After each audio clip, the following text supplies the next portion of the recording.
Oh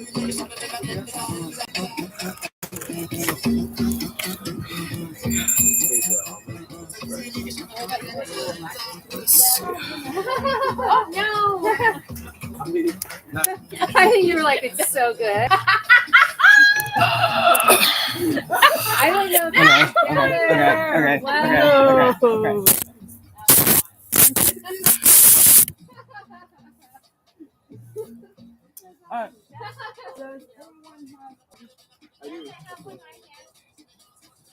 Okay, let's open though.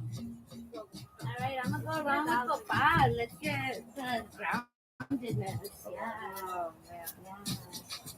Yeah. I'll take a. Copal, everybody. I can do it. Okay. Is that okay? Yeah. Is that okay with everyone? And there's more Copal over here. All right.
You want some?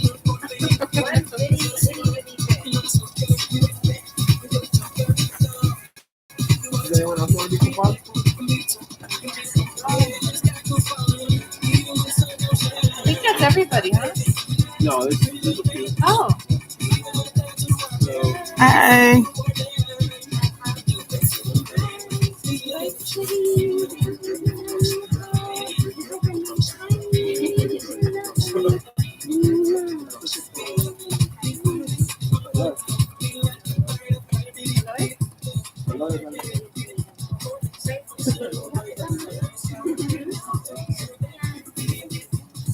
Hi. Mish? Me too. I love this. Hey, how are you? Good to see you again. No, not yet. Where'd you live? Okay, cool. Okay. Thank you. I love the energy. Oh, thanks. Hi, baby.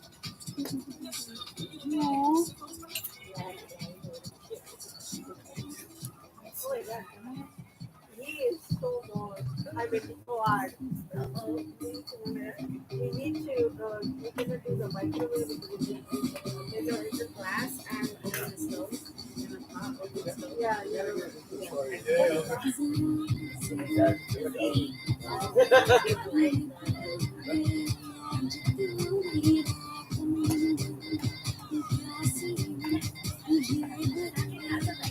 I do. it's the one thing you don't want to lose. But let me know if you need it. Okay. Yeah? Yeah, that little jar is more Copal. There's black Copal and white Copal. The both.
go.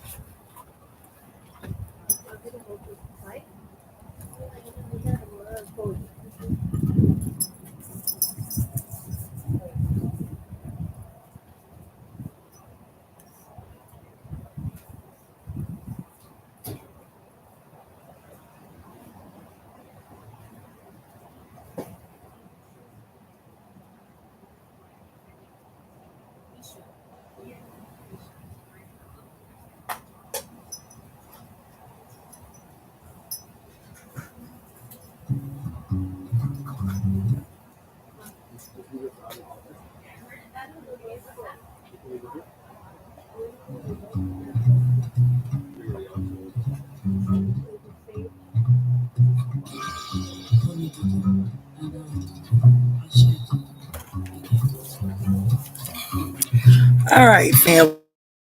So we're still kind of setting up. Y'all got plenty of time to get your intentions in order. And what I'm going to be doing is we're going to start with a kind of deep dive into Makali. And then we have an elder here who is going to be leading the Kali Puja closer to the time of the peak of the equinox. And so, yeah, that's what we're going to be doing. But we're just going to be moving around, setting up. You guys can listen to some music while I do that. Get your pen and paper ready because the discussion is going to be a good one. And yeah, let's go.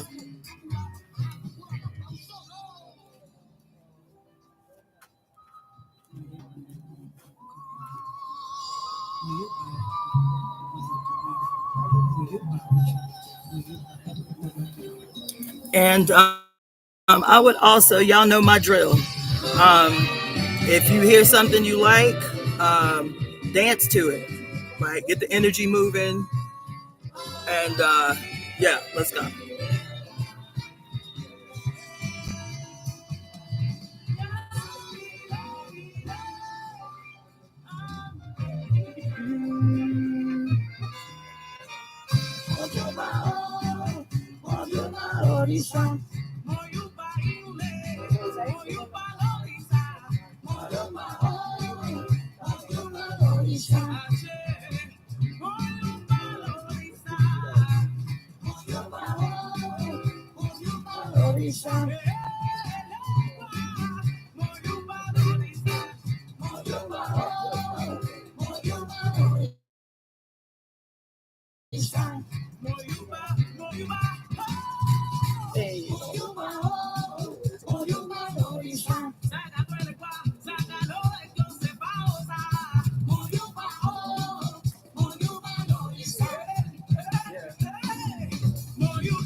These should turn on.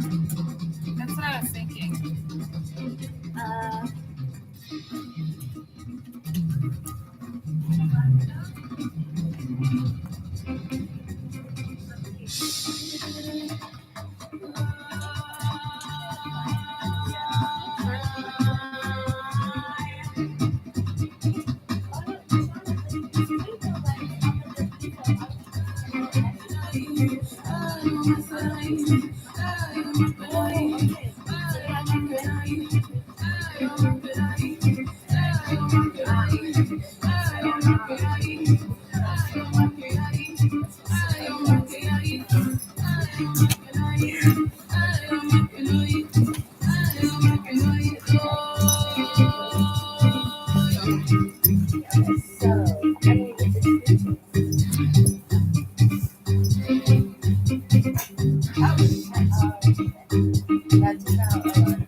That's something plugged into the laptop. Oh, really? Impaka nawache chichoze maya echekuenam. So, plug, there we go. Yeah, plug it. Plug that one. Plug, where's the end of the, did you guys know? I think I found one.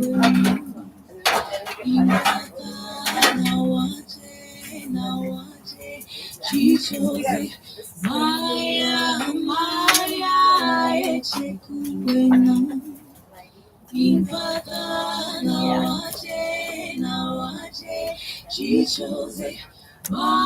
one ember here. Where does this go? The source of the twinkle, right?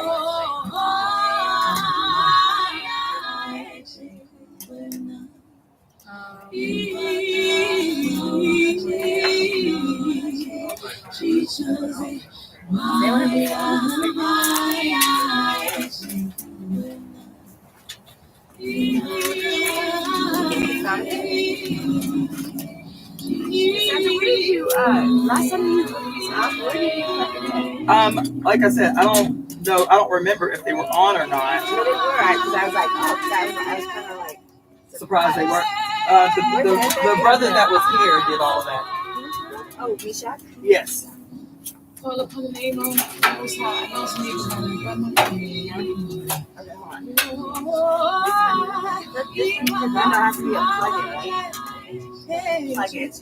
It's right here. Oh, it's the same. I am the daughter of Faye, bootleggers are known for road. There we go, Cassandra got it. Yes. What there be like? There we go. All right. And healers, once for warriors, now killers and drug dealers. Thank you. Mississippi, Choctaw Creek, berets in Baltimore, so my vernacular from the streets, we move carefully. My pack of wolves, they care for me prayerfully. The only losing them for Opening I up. am the product of the gypsy and the king. I exist somewhere between Egypt and Sing Sing. Born to be a revolutionary since a wee thing. Rebellion in the memory of the memories I was drinking. I am the product of prayers and potions and heartbreak and devotion. I come from gorgeous women who cut and shoot and don't say sorry later. Short-tempered, easily provoked. They possess spirits, conjure worlds, see the future, clutch their pearls, stay hella woke. Enchantment, birth and raise babies, young lots of them. In living room floors with no doctors or Western medicine. They carry water, talk to God, Lots of great out in the there. clouds. Yeah, I need. Well, you know what? You go ahead. We cry silently, caressing our disappointments, tucking the hurt deep down inside of our ovaries for safekeeping, of course. To the next girl, 145. We'll start over here. Okay. I was raised under the floorboards, the ones America likes to forget about. All right. Greetings, family. Thanks for the donation, Java Watson. Let's see. Zuhara, Java, Joy Conversations, Rhonda Ray, Tony Pettis, Sage Page. You are dreaming right now. Welcome into the room. Oh, and I know it's late where y'all at. Andrea, 54 Hector, Vayoni. All right. Greetings, everybody.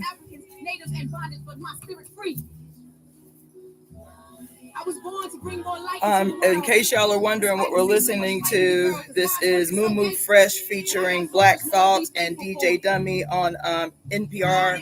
What is it? The NPR Live thing? The little tiny desk thing? Yeah, she jamming. Yeah, she jamming. I survived the trail of tears and slavery. Yes. What you call unmatched bravery. And if you want this blessing on your stages, it ain't all about the money, but baby, you gonna have to pay. Say we. Come on, all girl. the reparations. See, I learned to sing not in school, but in ways you wouldn't understand. See, singing wasn't about songs, it was about sound and the laying on of hands. I watched my grandmother pour pain from the aching bodies of sobbing grown men with the sound that started in her pit, escaped her lips, and made them whole again. We Black Indian. This red and brown blood, it runs so deep. This ceremony, this sacrifice is nothing you could ever teach. Unless you crawl back into the deep black womb of the healing lodge to rebirth yourself brand new. And learn that we are just spiritual beings having a human experience, and nothing else is ever true. We are spiritual beings having a human experience, and nothing else is ever true.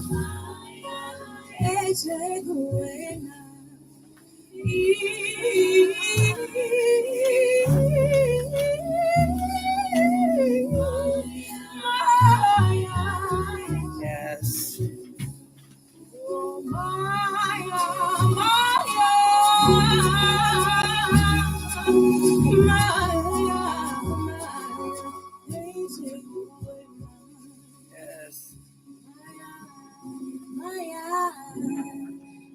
Yes.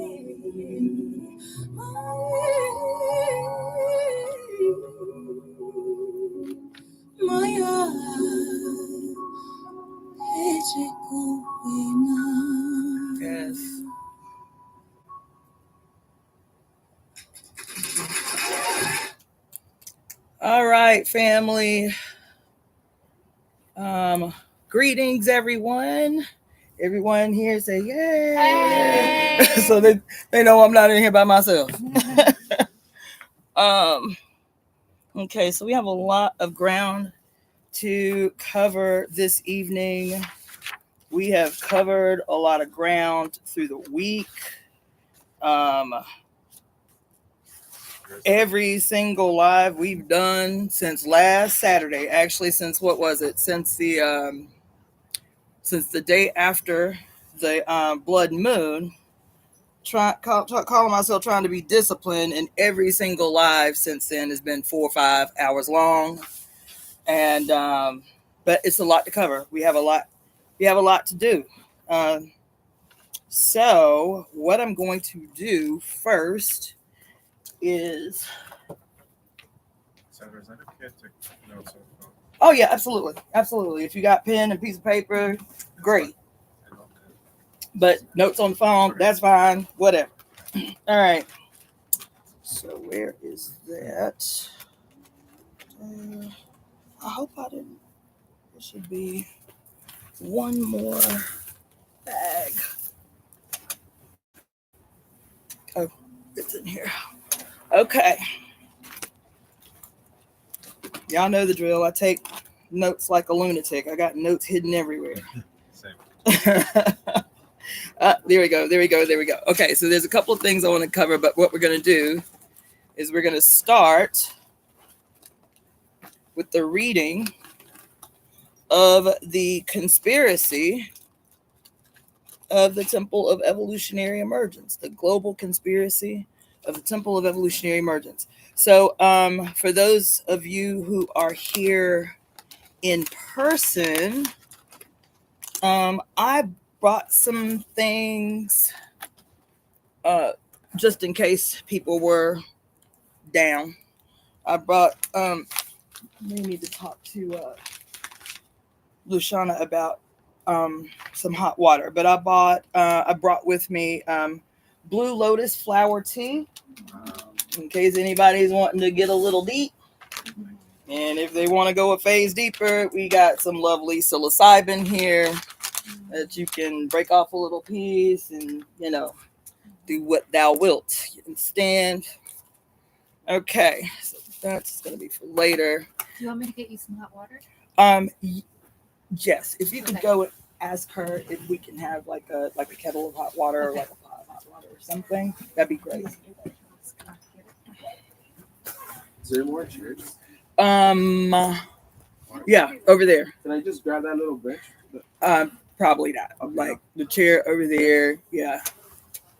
Okay, so what we're gonna do is we are going to start, as we always do, with the global conspiracy of the Temple of Evolutionary Emergence. Okay, and fill in your name where I say my name. I, Cassandra-Floyd, as a peculiar expression of the Almighty Divine She, the Great Cosmic Mother, now join in breath with my global family to conspire on behalf of the whole made well. We are breathing these words together to ensure that our home, her body, is restored to her original perfect glory. Her glory is perfect in peace, love, bliss, happiness, and ecstasy. This world exists because we collectively will it so. We, as the representatives of the Mother's reign on earth, speak this beautiful conspiracy as a single cosmic earthly orchestra to guarantee heaven on earth in joyful compliance with our Mother's divine will. Possessing the power of our mothers, we speak this glorious future now. It is certainly as we say, Mommy and I are one. So, that's the official opening, right? Okay. Hot water? Yes. For tea or just right? For tea. So, yeah, thank you. All right. So the other thing that I want to talk to you guys about, I want to first of all thank everybody who is new to me and I am new to them. We are joined by several people here tonight. So let me just, y'all already know, we family, right? So for those who do not know me, my name is Cassandra-Floyd. I am the founder of the Temple of Evolutionary Emergence, which is a religious 501c3, for lack of a better description. You feel me? This is the logo here that we have in front of the altar. This is the logo for the temple. And I started the temple a little more than 2.5 years ago. So I did my first ceremony here on this property on November 19th of 2024, which was the day that the planet Pluto finally came into this relationship or entered with Aquarius. This process we're going to be walking through for the next 20 years, where Pluto will finally shift out of Aquarius in 20 years. It's huge. I won't go into a deep dive about how huge that is, but you are welcome to follow my YouTube channel and you can get all the deep dives and intricacies about why this period in human history is so monumental.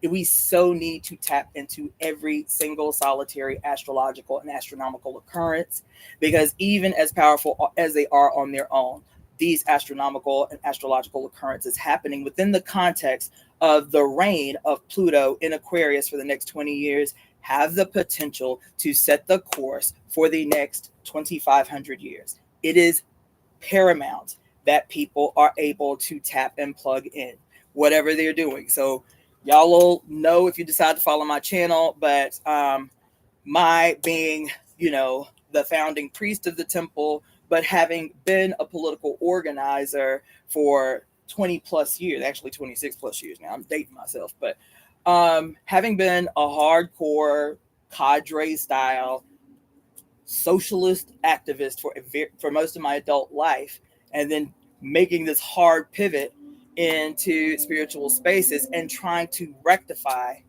the chasm that exists between them. This is part of why I thought it was important to, among many reasons, to step up what it was I was doing in terms of work, in terms of political work, and in terms of spiritual work. So that's that. So what I have been doing, this is, I think, the third or fourth ceremony that we've held on Luciana's property.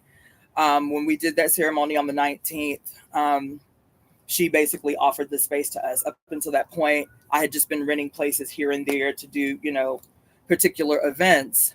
And she offered the space for the temple to begin to grow the temple locally. So there are, many, many followers of the temple everywhere, really. But I had been doing the work by myself. And so there were many, many, many followers everywhere and 0 followers here. And I hate even saying followers. I'm going to have to come up with another word. But supporters for the time being. Supporters for the time being. There were none locally because I wasn't really doing consistent local events and ceremony. When I first started the temple, I was renting an art gallery, and so we were doing temple services on location twice a month, and people were starting to come. We would have local artists who wanted to perform, or we would feature local visual artists, painters, and things like that, because it was an art gallery and it wasn't being used as an art gallery. And so we were like, oh, it's got all the fixtures, so we can see if people want to hang their art, because I was live streaming every time and somebody might want to buy their stuff, right? So we were doing a lot. It was really dope. And then 3 months after we started using the art gallery, my mother was diagnosed with breast cancer. And so it kind of sent my life into a hard pivot in the other direction. And so I'm just now, and from then, this is 3 years ago, from then until now, I had just been doing lives, all the quote temple work very virtually. But like I said, come November 19th, I was like, all right, we really need to kick this thing into overdrive. So that's that. For those who are in the space and do not know me, that is a very hyper condensed and very quick Cliff Notes explanation of who I am. Oh, also, I am an acupuncturist, so that's my quote day gig, if you will, is that I have been a healer for 20 plus years as well. So, and a grandmother, and a mama, and all of those other things that give you, the edge to do the things that you do. So that's that. And let me explain a little bit, both for the people that are online and here, why tonight is significant. Why, even as it was short notice, I didn't know until yesterday whether or not I was even going to be in town, truth be told. So, but I knew that tonight was really, really important. So it's not just the quote spring equinox, which is important, but also, and there may be differing opinions, but I chose to go with it. I am not well versed in Vedic astrology, but there is a Vedic astrologer that I follow. His name is Babu Dev Masri, and he wrote a book called The Yuga Cycles, right? And what he has said, which I find really, really fascinating, hence why we're bigging up Kali tonight, okay, is that based on his 30 years of study and practicing as a Vedic astrologer, his conclusion is that tomorrow, right, which is the 20th, is the official end of the Kali Yuga.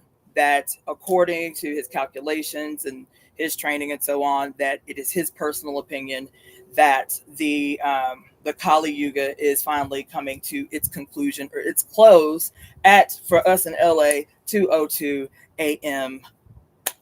tomorrow. Well, actually, it's today. Okay, so it's 3:20. All right. So I'd already been kind of plotting and scheming on what I was going to do as a personal ritual for the equinox today. And there is a lot that's happened over the last 2 weeks that's kind of been informing how that was going to happen. That's why I thought it was important for us to be here. Okay. Last week, short version. Last week, there was a blood moon in Virgo. There was a lunar eclipse in Virgo. I was here, laying right here on this couch, watching for 5 hours as she slow-mo moved through her whole face, right? That was very impromptu. So I spoke a lot yesterday, especially to you guys yesterday, about the importance, especially of this period. We are in the year of the serpent, or the year of the snake in Chinese astrology, having shifted out of the year of the wood dragon last year. The year of the dragon was about building structures and foundations. The year of the serpent is about trusting those structures and foundations, so that in this year you can move through your life intuitively. To be able to move and set a course for your life intuitively means that you have to trust the foundation and the structures that you have built. Because this period, and I've been going off about it for quite some time, we have come out of this period where we can continue to do ceremony by ourselves. We've moved out of that phase. We've had all of COVID. We've had the years after COVID to be in solitude, to be in sacred space by ourselves, to be doing our full moon rituals and our new moon rituals and all the little things in between at home by ourselves, to power up, to bring clarity. But this year in particular, probably more important than any other year until 2030, we have to be conducting ceremony together. Now, my personal position is, and I am not a follower of Jesus Christ, but I harp on it a lot when he says, where two or more of you are gathered, there I shall be. Now, of course, this was a plagiaristic statement of Jesus Christ. You feel me? It was a plagiarism because many eons before the supposed Jesus Christ, this was the known practice of goddess worshiping societies, to recognize that in order to erect, in order to give birth to, in order to manifest a Godhead, a supreme being, this is a reciprocal relationship, the creation of the Godhead. It is not a top-down relationship like we have been taught in Abrahamic religions. the formation or the manifestation of the Godhead is a reciprocal relationship. That reciprocal relationship is based on the fact that we, as human beings, are God. We came to earth through a portal called our mother's womb. Do you understand? And we were allowed to express ourselves in our singularly necessary, peculiar manifestation of the one in this life, in this particular existence. And so, knowing, like the ancients did, that each and every one of us in our peculiar and necessary expression is God, it is when we come together and put that energy together and sing and dance and light fires and meditate together that something emanates from each of us that is bigger than us as the individual and comes together. This is the formation of the Godhead. And in the formation of the Godhead then in turn gives us downloads and epiphanies and all of these blessings and healing and all of these things that we know that we need from the Godhead. But the Godhead is created by us.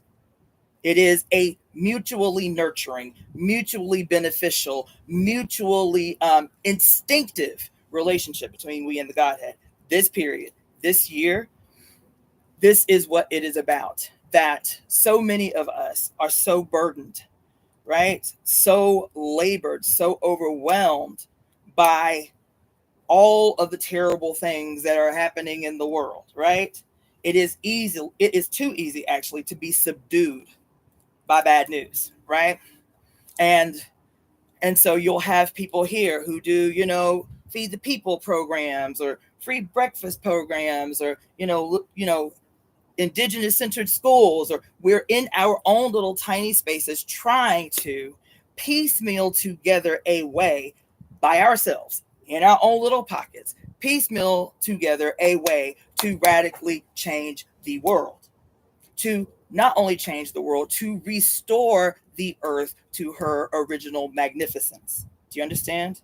And so it is easy. I know I'm 50 years old. I spent a lot of hours feeling conflicted, knowing that the quote revolutionary work I was involved with was the right thing to do here, but feeling guilty because I'm like, we're doing all the right things, but are we going to win? Can we win?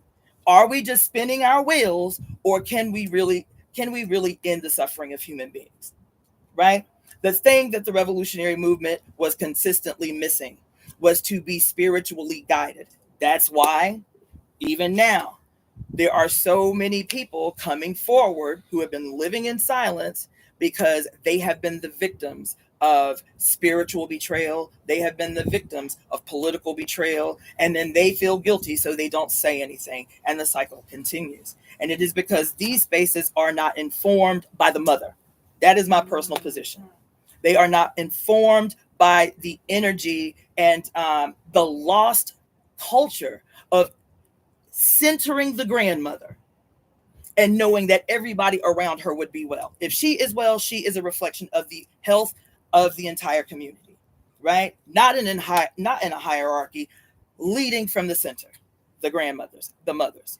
This is the only hope. I'm trying to tell you, you don't have to accept it, but I am telling you that this shit that we have been doing, what Mao Zedong calls tolling the bell, you know what I mean? What did he say? So as long as one goes on tolling the bell, one will always remain a monk. We just get caught up on the movement for the movement's sake, not really focusing genuinely on how this particular piece of work I'm doing today is actually going to contribute to a unity of will that has given us a specific and identifiable goal about where we are and where we want to end up. How is this piece of work that I am doing right now going to create a straight line to this destination that we say we want to create? And so that's all I want to say about that. I didn't even mean to say that much, but y'all know how I do. So before I start talking about Kali, because you said 145. 145, yes, right? Okay. So at 145, we have an elder here who is going to facilitate the actual ceremony. But I wanted to talk to you guys about Kali before we do that. But I'm going to tell you something. Something happened today. I got up this morning and I had a reading to do.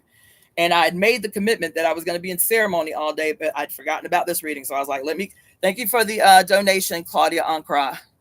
So I was like, all right, let me get myself up and do this 10 o'clock reading. And I did this reading for this woman today. And I was like, well, come on in the room. The mother got an attitude. She got something to say. Her cards were so profound that I told her I was going to share her read with the group on this day. That's how profound it was. Okay. All right. Thank you for the donation, Zahara. All right. So I'm going to tell you, I'm going to give you the Cliff's Notes version of this woman's read. So I just spent, a very small amount of time talking to you about the significance of this year based on Chinese astrology. Now, I'm an acupuncturist, so that's my bag. It is the wood snake year. Okay. How profound. I just spent 4 hours last night talking to you guys, and I'll say this to you guys too, in case you're interested, talking to you guys about the other significance about today, the equinox, is that we are transitioning from the kidney season to the liver season. Okay. So in Chinese medicine, and five elements theory is what I practice. You become your best self. You become your most harmonized self when you live cyclically. Yes, we know this kind of in general, but what are the ins and outs? What are the peculiarities? What does it mean in the real world, in your daily life, to live cyclically, to live and adjust your behaviors and your diets and your habits from season to season? And so I spent a lot of time with you guys last night talking to you about the importance of today also being the thing that the official transition into the liver season and why it's so important. The liver season, the reason that got me on this is the element represented by the liver is the wood element. We are in the wood serpent year, coming out of the wood dragon year. Okay. And I won't get too deep, but it is important. For those of you who do not know, they already know. They already up on game. One of the most significant aspects of transitioning into the liver season, and so regular astrology this season, going into the sign of Aries today, right, is considered the very first sign of the astrological or the zodiac, right? It represents the birth of the human. So each zodiac, regardless of what your triad is, each zodiac, every human on earth experiences each of the archetypal behaviors of each zodiac throughout their entire life, right? Now we can move and adjust based on what our particular signs are, but each one of us experiences all of these archetypes in our transition through the year, just like the sun's transition through the year. This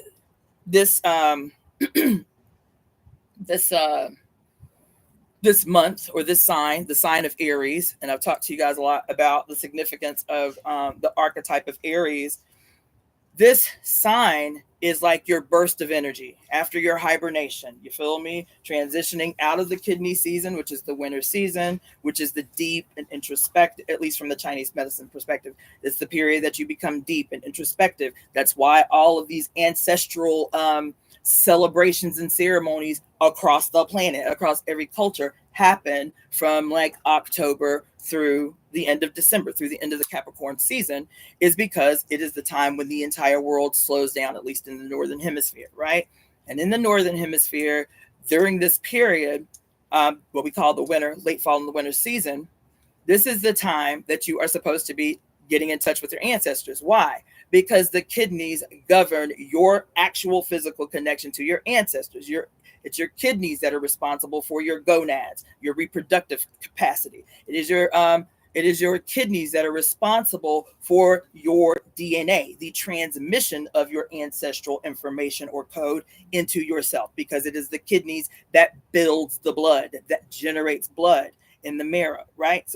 So even when you talk about like the beautiful language, right? Because a lot of people get caught up on the language or the mythology, and their default, at least those of us who are educated in the West, and our default is to diminish or discredit or discount the scientific basis for this seemingly poetic or artistic language. Do you understand what I'm saying? I hope that was clear. Okay.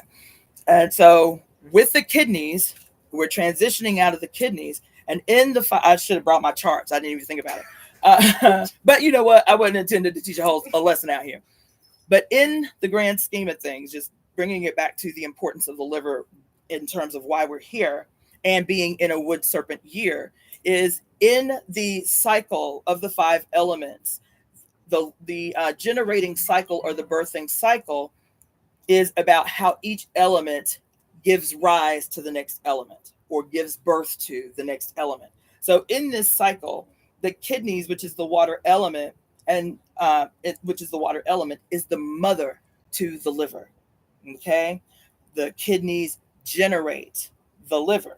That makes sense, because a tree cannot grow if it doesn't have water. If the water of the kidneys is weak, the child cannot flourish. And when it talks about the wood of the liver, it is talking about the entire tree. The roots of the liver is the kidneys. Okay, that makes sense, right? Y'all know, like chakra therapy, the root is the branches that are below the seen horizon. Okay, your trunk of your tree is you in the present, you right now. Okay, the plumage of the tree, the leaves and all the branches, is all of the possibilities of your future. It is all of your possible offspring. It is every decision that you make. Thank you for the donation, Janet Kennedy. It is every decision that you make. Everything that you do is represented by the plumage of the tree. This is your future, okay? The liver, the functional liver in this medicine, and we know this in the West. If you see a person who has yellow eyes, then you don't have to be a doctor. You don't even have to know anything about medicine, and you'll say, oh, they have jaundice. That's just a general thing that I think we all pretty much know. That if a person has really, really yellow eyes, oh, something's wrong with their liver. They got jaundice, right? If a person has really, really, really red eyes and that's not their norm, you're probably that they went out binge drinking the night before and their asses are hungover. Because one of the functions of the liver is that it opens into the eyes, right? You can, quote, see the condition of the liver through the quality of the eyes. But the liver also governs the function of the third eye, the inner vision, okay? And in this relationship, as we transition from the kidney's mother to the kidney, who is the sun in this relationship, the relationships are called mother-son relationships. And in the transition from the kidney to the liver, as we're in a wood serpent year, the liver is trying to give us, because the liver in Chinese medicine is called the general. And what does a general do? A general in wartime is surveying the entire terrain, looking at all the troops, assessing their position, assessing, is the enemy strong? Are they getting confident? Do we need to retreat for a moment and regroup? He's assessing. He can see all the things, all the strategies, and he plots with clear discernment a strategy that is going to ensure what? That they are victorious in the end. That's the only thing he lives for, is to make sure that this vision that his third eye gives him, the plume of the tree, the vision that this whole human that is us has, is executed to its completion, and he is only interested in victory. You understand? The reason that this is important is because we have just moved through 2 wood powerful astrological signs, Chinese astrological signs. And so what has to happen, even when I was telling you earlier that the serpent year is calling on us to come out of hibernation, child. It is to come out of our prayer closet. It is to come out of our little altar at our home where we light a candle for every astrological event. It is to take ceremony out to the world. It is to take what radical evolutionary ceremony can look like. Because people have been harmed by ceremonial betrayal, spiritual betrayal, people going into, quote, spaces of the traditions of their ancestors and being harmed because people know the language, people know the prayers, know how to dress, know the dances, know the sacred songs, but their character is still as flawed as it ever was. Their commitment to the future is nil. They use the ceremonial garb of their ancestors as the new sword through which they slay human beings, through which they destroy the human spirit and confidence. And it's because, and that the other thing that it contributes to is this sense of hopelessness that people are experiencing that is driving them right back to the place that they left, which is into the embrace of Christian spaces and all of these Abrahamic and patriarchal spaces that never produced an answer for them. That's why they left in the first place. But they leave those places where they are abused to go into ceremonial spaces, and they're immediately attracted because it speaks, these garbs and these songs and these prayers and these ceremonies speak to their DNA.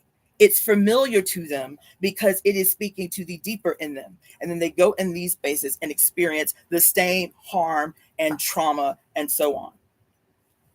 This is what it means when I talk about that the mothers and the grandmothers must lead. We must lead from the center to restore Earth to her rightful glory. The fact of the matter is that history has been erased from our collective consciousness. So who is going to restore that collective memory? You understand? Men have to be confident in the role that they are here to play in the restoration of the world. Right? So I could go on. I will not. The reason that I even mentioned that is because the first card that I pulled for this woman today, meditating on this. See, y'all don't know me, but I've been on a damn live 4 hours a day since the blood moon, trying to get everything in that I can to make sure that people are well prepared to chart a course for their lives. What is the peculiar role that you are here to play in the restoration of the earth, in the ending, in closing out the age of oppression? What is the peculiar role that you are playing in this period, right? And so I've been harping on this for days and days and days and days and days. And every time I get on the live, I'm only going to be on here an hour. You feel me? I'm going to be disciplined. I'm only going to be here an hour, whatever. 4 hours later, and there's still 50, 75 people on the call. And it's 2 o'clock in the morning. And so I know it's 4 or 5 o'clock everywhere else. This morning, I get up, wore out, because I was up till 3 o'clock in the morning on the live with these people. And the first card that I pulled today, and you guys have heard me read this card before, is the Totem of the Stones, which the nickname of this card is the Snakes and the Crawlers. That's the first card I pulled today.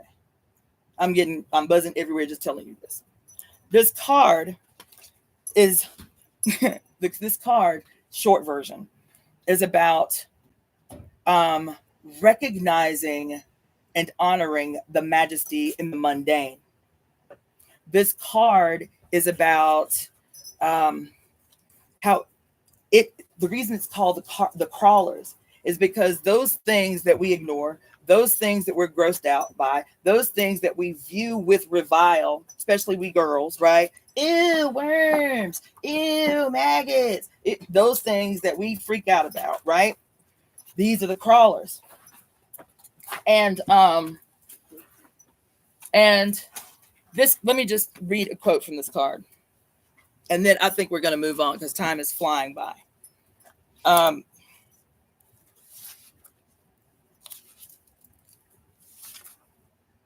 All right. I'm going to read the whole card because it's very short. And that's the only card I'm going to discuss. There was a bunch, but that's I may do another live tomorrow to put y'all on game about this reading because I was moved. I felt judged by this woman's reading. Okay. I'm reading her and I felt judged. You feel me? So, this is the prayer for the card. Every card opens with a prayer and then the lesson. Though my trade may seem humble to many, I am skilled in inner ways. My job may not appear to change the world, but in my consciousness, every movement of my hand corrects a wrong. If I turn the potter's wheel, if I turn a potter's wheel, I turn the earth and visualize the healing of the entire planet. If I swing a hammer, I nail a thought of God to I nail the thought of God to someone's house and bestow blessings on each and every room. When I plant a tree, I put in the hole my power to grow beneath it, making it strong and making me free. I look like your ordinary worker, but I am learning a higher trade. I am in the school. That's why I needed the candles. Let's see. I look like your ordinary worker, but I am learning a higher trade. I am in the school of sacred studies, and all life is a lesson to me. Mother Earth is my professor. Father Sun is my guide. My work I do for these who sustain me. Humbly, I carry on through the destiny of Earth's materiality. Matter, mother, you are the expression of all love embodied. Ashe, ashe, ashe, yo. Okay. The lesson for the card is you are a keeper of the planet. Study the creatures that crawl the earth, turning the dirt into soil, composting all waste. The smallest life forms, the tiniest crawlers, are necessary to break down the larger forms that are no longer needed. Listen to this. Disintegration, death, and transformation are an integral part of the cycle of life. The snake has always been the symbol of eternal energy and transformation. Healing comes by destruction and rebirth.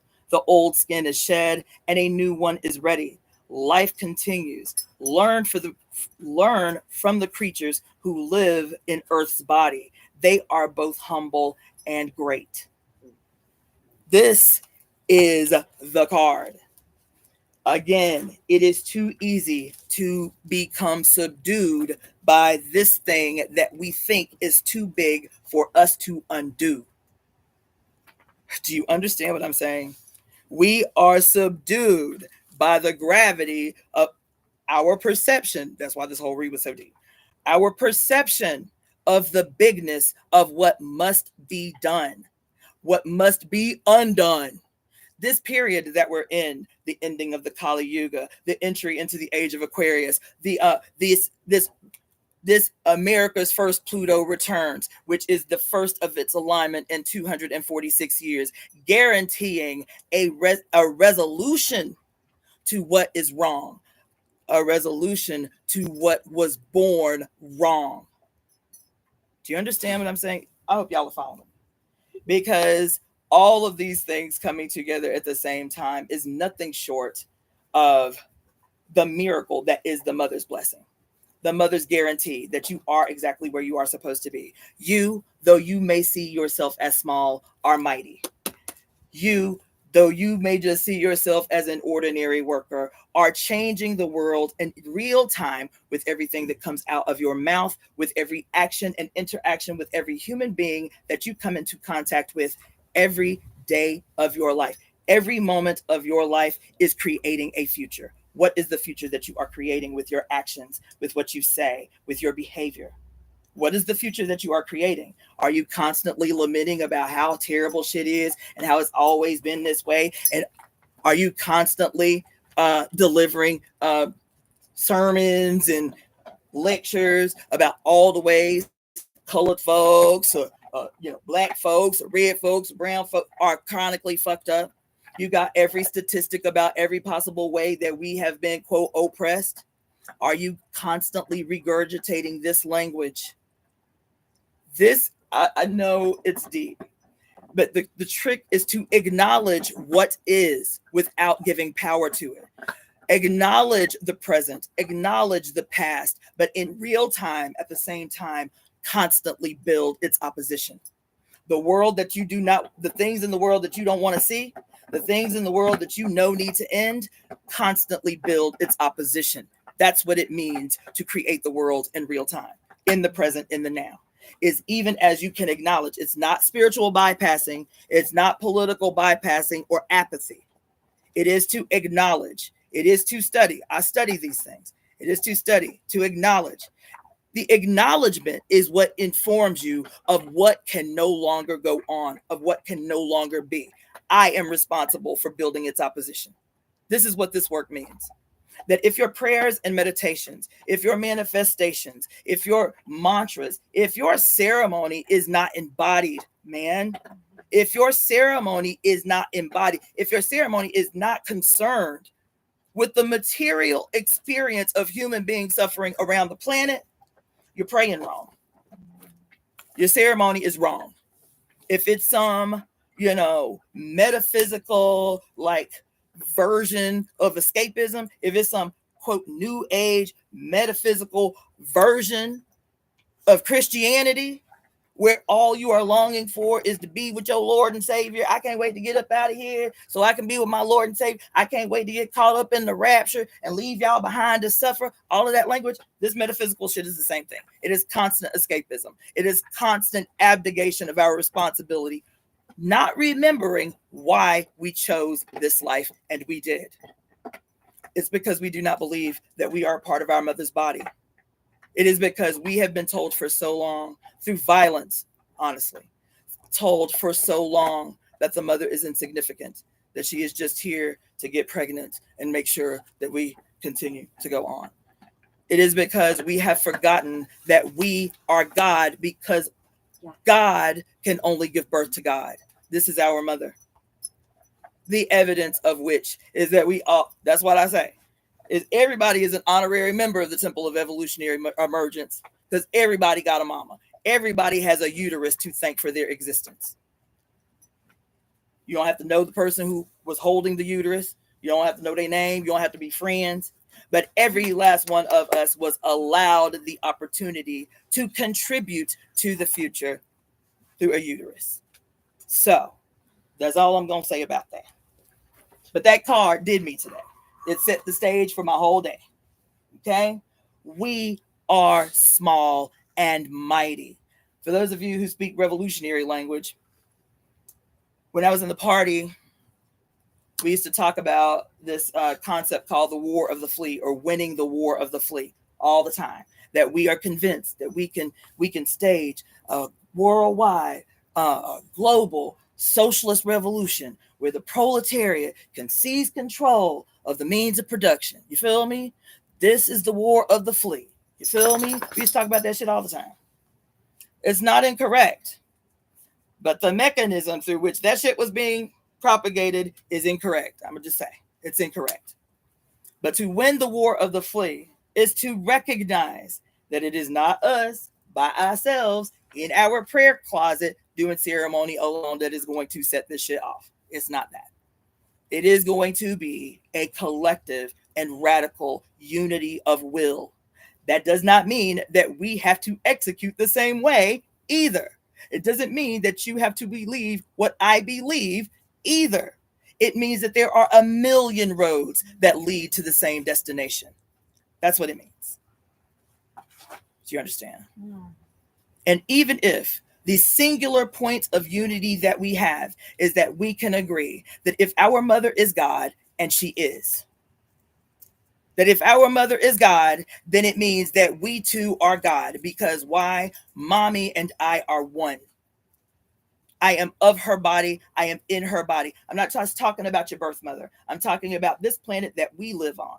That this earth that we live on is a singular entity. Every single one of us on it are of her, not on her, just visiting until we can go meet the Lord in the sky type of shit. You feel me? We are together, collectively, Earth. We are her. You understand?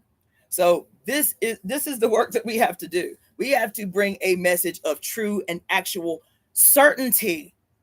The certainty that our own God in the sky, the great black primordial abyss that generated everything, just as certain as she was that she could generate the universe out of her body, we have to be just as certain that we too can change what has been. That we too can change what has been. That we too can create together, give birth together a new world. Okay? All right. Now, we're going to just talk very briefly about, I'm not going to read this. because there's so much I want to say about Kali. And the elder here is getting ready in about 10 minutes to facilitate the ceremony. What, as a matter of fact, what I'm going to do is I'm not even going to go that deep. I'm going to tell you, those of you who have it already, tonight, as a part of your ceremony, get your book, the Women's Encyclopedia of Myths and Secrets. And these are the areas that I want you to read tonight, okay? I want you to read this section on Doomsday, because one of the Doomsday mentioned in this section is about the Kali Yuga, which is great, this section. I want you to read also, obviously, about Mahakali. So I want you to go to, so the Doomsday section is, and really you can just read the first 2 or 3 paragraphs, because that's what's talking about Kali and Kali Yuga. To page 248. Then I want you to read on page, on page, I cannot see.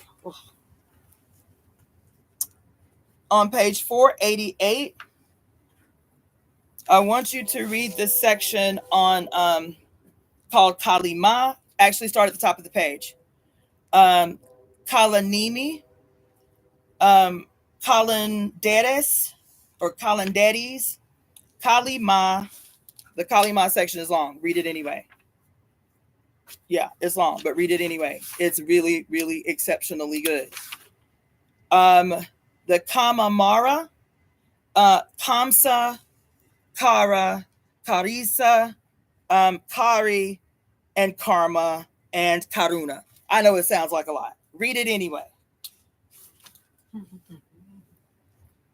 488 to 495. I read it all today, and I was profoundly moved. I was profoundly moved. Okay? So read those, because we only have, what, like 7 minutes? Let's see. Yeah. Okay. So what are y'all talking about? So anybody here? Because I know I just dropped a lot on y'all. That was a lot. I know it was a lot because I was talking 90 miles an hour. Thank you. You're welcome. Anybody have any questions, any comments, any insights, any input? Do you post it later? Yeah, it automatically records. It automatically saves to my YouTube channel. Yeah. I've got some listening to do. Hours. Yeah, really. It's all No, about really. that. No, really. Did anybody want to have any of the Blue Lotus tea? We're gonna need some cups. Yeah. Any of the tea or any of the I have a psilocybin? question. Yes. As a comment.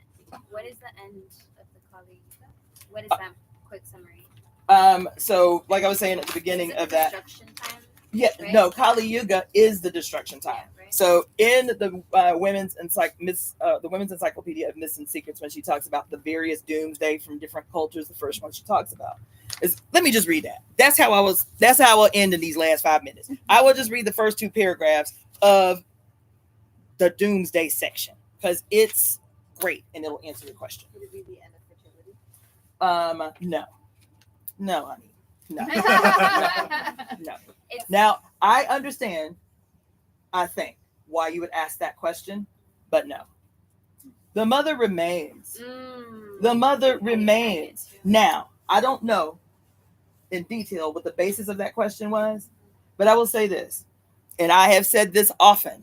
Now, this is my Western medical scientific brain talking. There is a lot of discussion, especially in patriarchally religious spaces, about why there's so many trans people all of a sudden, or why there's so many gay people all of a sudden, and all of this bullshit. It's not all of a sudden, first of all.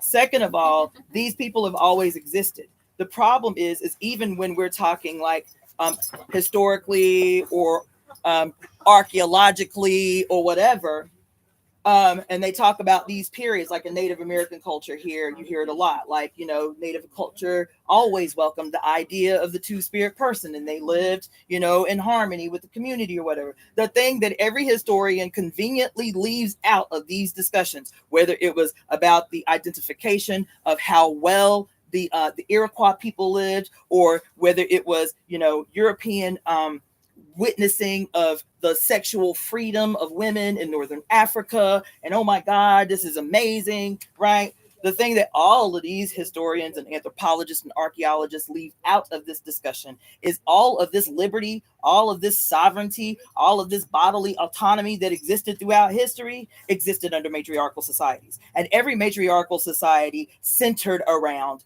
not only the grandmothers, but the worship of goddesses. The goddess was always the center of the lived experience of the entire community. This is where sexual sovereignty, bodily autonomy existed. Not just in, oh, that time back there, long time ago, quote, prehistory, when women ran shit. That ain't it. And that's deliberately done.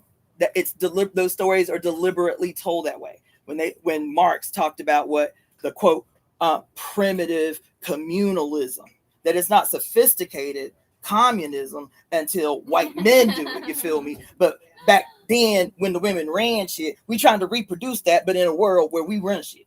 You see what I'm saying? So that's why, one, I'm opposed to communism and socialism. That's a discussion for another day. But those circumstances, right? Even the complications and the difficulties that people in the so-called LGBTQIA plus community are experiencing, it is because they are living this truth of theirs within the context of an extraordinarily violent patriarchal society. They're trying to eke out happiness in an existence that tells them that their very lives they do not deserve to live on the terms that they have set. This is the world too that we're trying to. And so the other thing is this, and my personal position as a scientist, right, is that there are 8 billion people on the planet. You feel me? I did a whole live once about how women need to stop having babies for about 5 years just to give our mother a little break to recover before we start making deliberate, conscious decisions about how and if we want to procreate in the future. But Mother Earth needs a break. You feel me? Mm-hmm. That's my personal position. So, but Mother Earth will remain. We are not apart from every single living organism on the planet.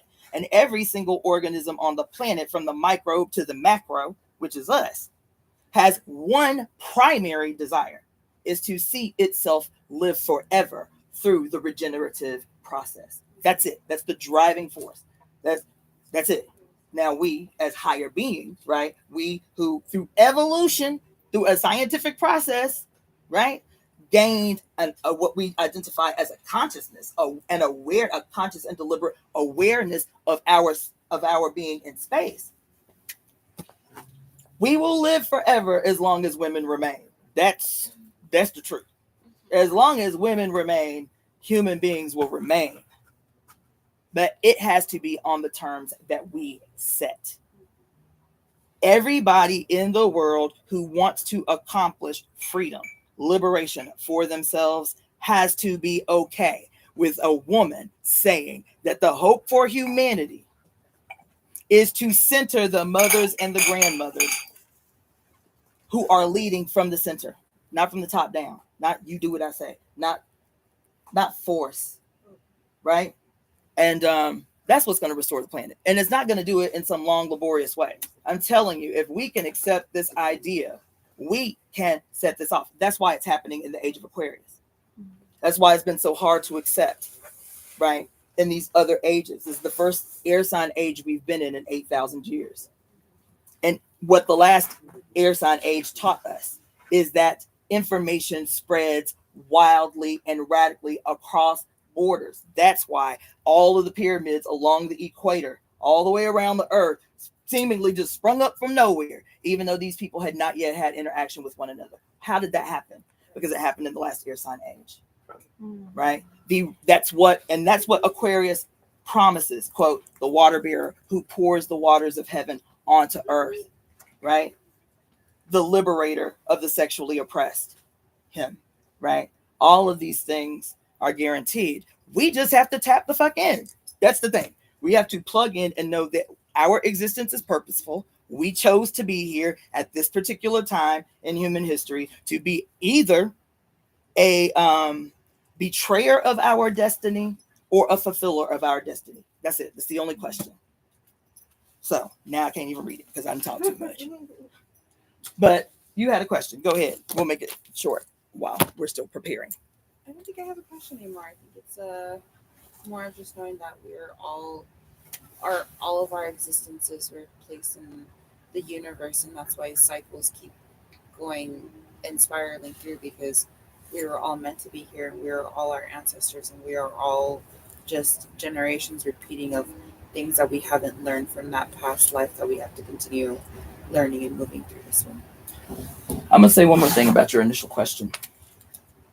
I'm just thinking of like cycles of life, and like when someone chooses to end their cycle, and when someone chooses to end their lineage, that self is also really powerful. And yes, absolutely. Yes, like, it ends with me. Yes, because it also ends like pain, abuse, female sadness. Yes, there's a lot in what you just said. I want to make this one statement. The other thing that I will say about this period that we're in, there are 8 billion people on the planet. And the reason that there are 8 billion people on the planet is because patriarchy currently reigns supreme. That would not be the case in a matriarchal society, right? That would not exist. It is not until the commodification of human beings, the transforming of the mother to a cow, whose sole purpose is to create and generate wealth for the cow's owner. That's not an analogy. That is actually the origin. That's the actual origin of the word capital is cattle. And the primary capital, aka cattle, in this world dominated by patriarchy is female bodies. That's it. And so even in this discussion about okay, yeah. All right, so we're going to transition now into the ceremonial part of this evening. I'm going to shift the camera around so you guys can also participate. And I've given you some heads up over the last few days about ways that you can participate in the ceremony. So we're going to do that. We're going to shift around. Thank you, Cassandra. You're welcome, my dear. Turn this around. YouTube. Good morning, actually. We can transition to gather around the fire, guys, and just don't block the cat. We'll do a little view. Yeah. Please, thank you. This is the last minute thing. So mostly I consider myself.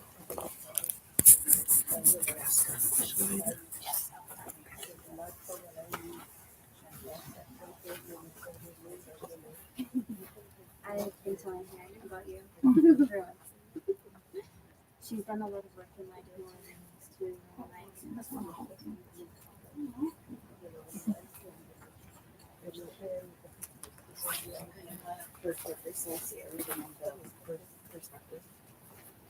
So the nature is the obstacle remover from anything beginning of the start. You always, respect anything coming in the way and you are cold.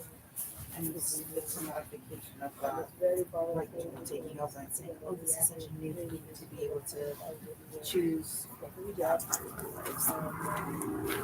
Then Hanumanji, which control Mars and Saturn. So he's the only one who can control Saturn.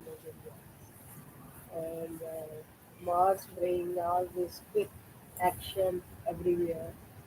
All the tsunami coming, all the earthquake coming, all the anything fast moving is controlled by Mars. So it's very important. We control our Mars energy to more balance than just having let it go very loose. And Mars is a very powerful. It also govern our blood. It also govern our willpower, our self-esteem, and it also bring quick, action everywhere, accident. So everybody has a different energies. We have to learn to balance. So it all, there is three main energy that, Vata, Pitta, Kapha. And Pitta is the one controlled by Mars, which is like very hyper, fast moving, doing things, And then Kapha is the one that brings, all the mucus, asthma, and all that. And then, uh, we have the Vata, which is too much air in the body. So once we all have three doshas, some people they have one dosha more than other one, but we have to balance it. We have to know ourselves at higher level, not just topical, but meditation is a very important part of our life. And we need to connect with our body, soul, and mind because we are part of God and we are little grain of God. And when we look at it right now, we realize happiness is in our heart. Material world brings happiness temporary but not permanent. So, mhm, mhm, yeah. So I'm gonna start with the Ganesh mantra. If you guys can, find a seat to sit. Any. I have to use the light. Okay, so the first we're gonna start to do the Ganesh mantra, which is, as I say, everything we start with the Ganesh mantra. It's very simple word, and we have to do it, 108 times. It's only, small mantra. It's called Om Gan Ganpate Namo Nama Siddhi Vinayak Namo Nama Ashti Vinayak Namo Nama Mandal Murti Moria. Is that feel very easy or difficult? Maybe after Somewhere in between. you lead us. We'll Yeah. follow. Yeah, keep leading, Yeah. we'll join in. Om Gan Ganpate Namo Nama Om Vinayak Namo Nama Ashti Vinayak Namo Nama Mangal Murti Moria. Om Gan Ganpate Namo Nama Om Siddhi Vinayak Namo Nama Ashti Vinayak Namo Nama Mangal Murti Moria. Om Gan Ganpate Namo Nama Siddhi Vinayak Namo Nama Ashtavinayak नमो नमः मंगलमूर्ति मोरया ओम गण गणपते नमो नमः सिद्धिविनायक नमो नमः अष्टविनायक नमो नमः मंगलमूर्ति मोरया ओम गण गणपते नमो नमः सिद्धिविनायक नमो नमः अष्टविनायक नमो नमः मंगलमूर्ति मोरया ओम गण गणपते नमो नमः सिद्धिविनायक नमो नमः अष्टविनायक नमो नमः मंगलमूर्ति मोरया ओम गण गणपते नमो नमः सिद्धिविनायक नमो नमः अष्टविनायक नमो नमः मंगलमूर्ति मोरया ओम गण गणपते नमो नमः सिद्धिविनायक नमो नमः अष्टविनायक नमो नमः मंगलमूर्ति मोरया ओम गण गणपते नमो नमः सिद्धिविनायक नमो नमः अष्टविनायक नमो नमः मंगलमूर्ति मोरया ओम गण गणपते नमो नमः सिद्धिविनायक नमो नमः अष्टविनायक नमो नमः मंगलमूर्ति मोरया ओम गण गणपते नमो नमः सिद्धिविनायक नमो नमः अष्टविनायक नमो नमः मंगलमूर्ति मोरया ओम गण गणपते नमो नमः सिद्धिविनायक नमो नमः अष्टविनायक नमो नमः मंगलमूर्ति मोरया ओम गण गणपते नमो नमः सिद्धिविनायक नमो नमः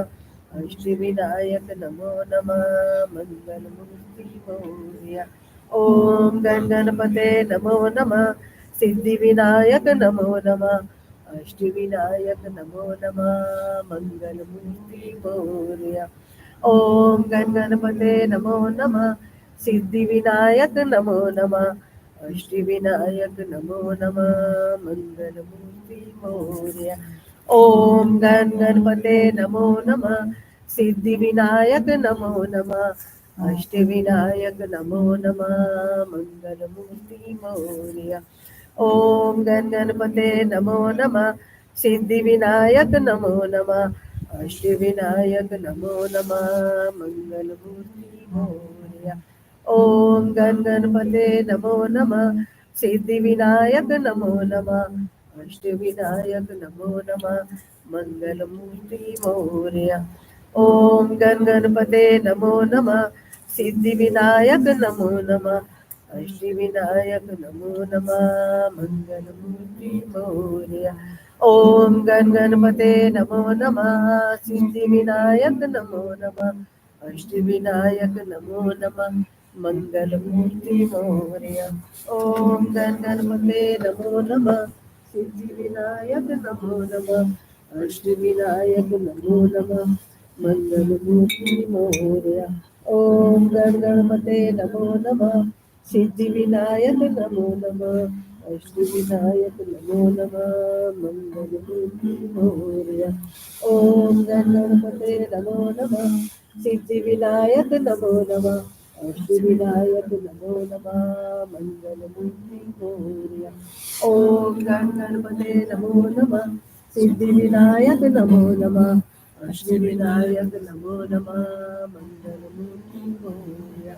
ओम गण गणपते नमो नमः सिद्धिविनायक नमो नमः अष्टविनायक नमो नमः मंगलमूर्ति मोरया। ओम गण गणपते नमो नमः सिद्धिविनायक नमो नमः अष्टविनायक नमो नमः मंगलमूर्ति मोरया। ओम गण गणपते नमो नमः सिद्धिविनायक नमो नमः अष्टविनायक नमो नमः मंगलमूर्ति मोरया। ओम गण गणपते नमो नमः सिद्धिविनायक नमो नमः अष्टविनायक नमो नमः मंगलमूर्ति मोरया। ओम गण गणपते नमो नमः सिद्धिविनायक नमो नमः अष्टविनायक नमो नमः मंगलमूर्ति मोरया। ओम गण गणपते नमो नमः सिद्धिविनायक नमो नमः अष्टविनायक नमो नमः मंगलमूर्ति मोरया। ओम गण गणपते नमो नमः सिद्धिविनायक नमो नमः अष्टविनायक नमो नमः मंगलमूर्ति मोरया। ओम गण गणपते नमो नमः सिद्धिविनायक नमो नमः अष्टविनायक नमो नमः मंगलमूर्ति मोरया। ओम गण गणपते नमो नमः सिद्धिविनायक नमो नमः अष्टविनायक नमो नमः मंगलमूर्ति मोरया। ओम गण गणपते नमो नमः सिद्धिविनायक नमो नमः अष्टविनायक नमो नमः मंगलमूर्ति मोरया। ओम गण गणपते नमो नमः सिद्धिविनायक नमो नमः अष्टविनायक नमो नमः मंगलमूर्ति मोरया। ओम गण गणपते नमो नमः सिद्धिविनायक नमो नमः अष्टविनायक नमो नमः मंगलमूर्ति मोरया। ओम गण गणपते नमो नमः सिद्धिविनायक नमो नमः अष्टविनायक नमो नमः मंगलमूर्ति मोरया। ओम गण गणपते नमो नमः सिद्धिविनायक नमो नमः अष्टविनायक नमो नमः मंगलमूर्ति मोरया। ओम गण गणपते नमो नमः सिद्धिविनायक नमो नमः अष्टविनायक नमो नमः मंगलमूर्ति मोरया। ओम गण गणपते नमो नमः सिद्धिविनायक नमो नमः अष्टविनायक नमो नमः मंगलमूर्ति मोरया।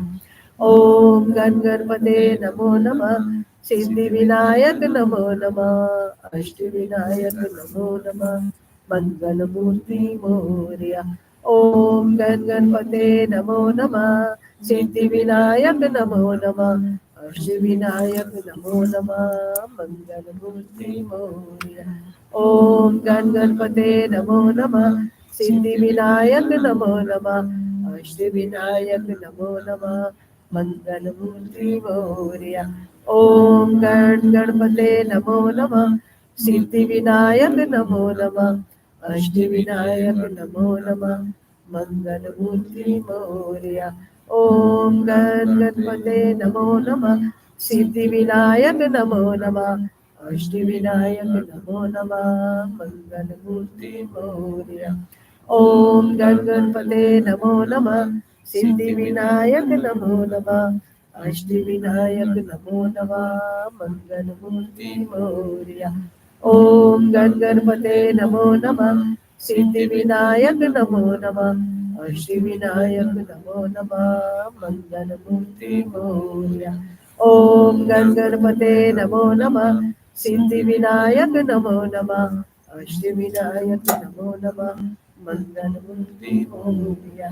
ओम गणपते नमो नमः, सिद्धिविनायक नमो नमः, अष्टविनायक नमो नमः, मंगलमूर्ति मोरया। ओम गणपते नमो नमः, सिद्धिविनायक नमो नमः, अष्टविनायक नमो नमः, मंगलमूर्ति मोरया। ओम गणपते नमो नमः, सिद्धिविनायक नमो नमः, अष्टविनायक नमो नमः, मंगलमूर्ति मोरया। ओम गणपते नमो नमः, सिद्धिविनायक नमो नमः, अष्टविनायक नमो नमः, मंगलमूर्ति मोरया।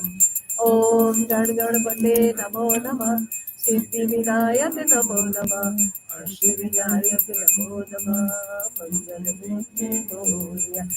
ओम गणपते नमो नमः, सिद्धिविनायक नमो नमः, अष्टविनायक नमो नमः, मंगलमूर्ति मोरया। ओम गणपते नमो नमः, सिद्धिविनायक नमो नमः, अष्टविनायक नमो नमः, मंगलमूर्ति मोरया। ओम गणपते नमो नमः, सिद्धिविनायक नमो नमः, अष्टविनायक नमो नमः, मंगलमूर्ति मोरया। ओम गणपते नमो नमः, सिद्धिविनायक नमो नमः, अष्टविनायक नमो नमः, मंगलमूर्ति मोरया। ओम गणपते नमो नमः, सिद्धिविनायक नमो नमः, अष्टविनायक नमो नमः, मंगलमूर्ति मोरया। ओम गणपते नमो नमः, सिद्धिविनायक नमो नमः, अष्टविनायक नमो नमः, मंगलमूर्ति मोरया। ओम गणपते नमो नमः, सिद्धिविनायक नमो नमः, अष्टविनायक नमो नमः, मंगलमूर्ति मोरया। ओम गणपते नमो नमः, सिद्धिविनायक नमो नमः, अष्टविनायक नमो नमः, मंगलमूर्ति मोरया। ओम गणपते नमो नमः, सिद्धिविनायक नमो नमः, अष्टविनायक नमो नमः, मंगलमूर्ति मोरया। ओम गणपते नमो नमः, सिद्धिविनायक नमो नमः, अष्टविनायक नमो नमः, मंगलमूर्ति मोरया। ओम गणपते नमो नमः, सिद्धिविनायक नमो नमः, अष्टविनायक नमो नमः, मंगलमूर्ति मोरया। ओम गणपते नमो नमः, सिद्धिविनायक नमो नमः, अष्टविनायक नमो नमः, मंगलमूर्ति मोरया। ओम गणपते नमो नमः, सिद्धिविनायक नमो नमः, अष्टविनायक नमो नमः, मंगलमूर्ति मोरया। ओम गणपते नमो नमः, सिद्धिविनायक नमो नमः, Ashtavinayak मंगलमूर्ति।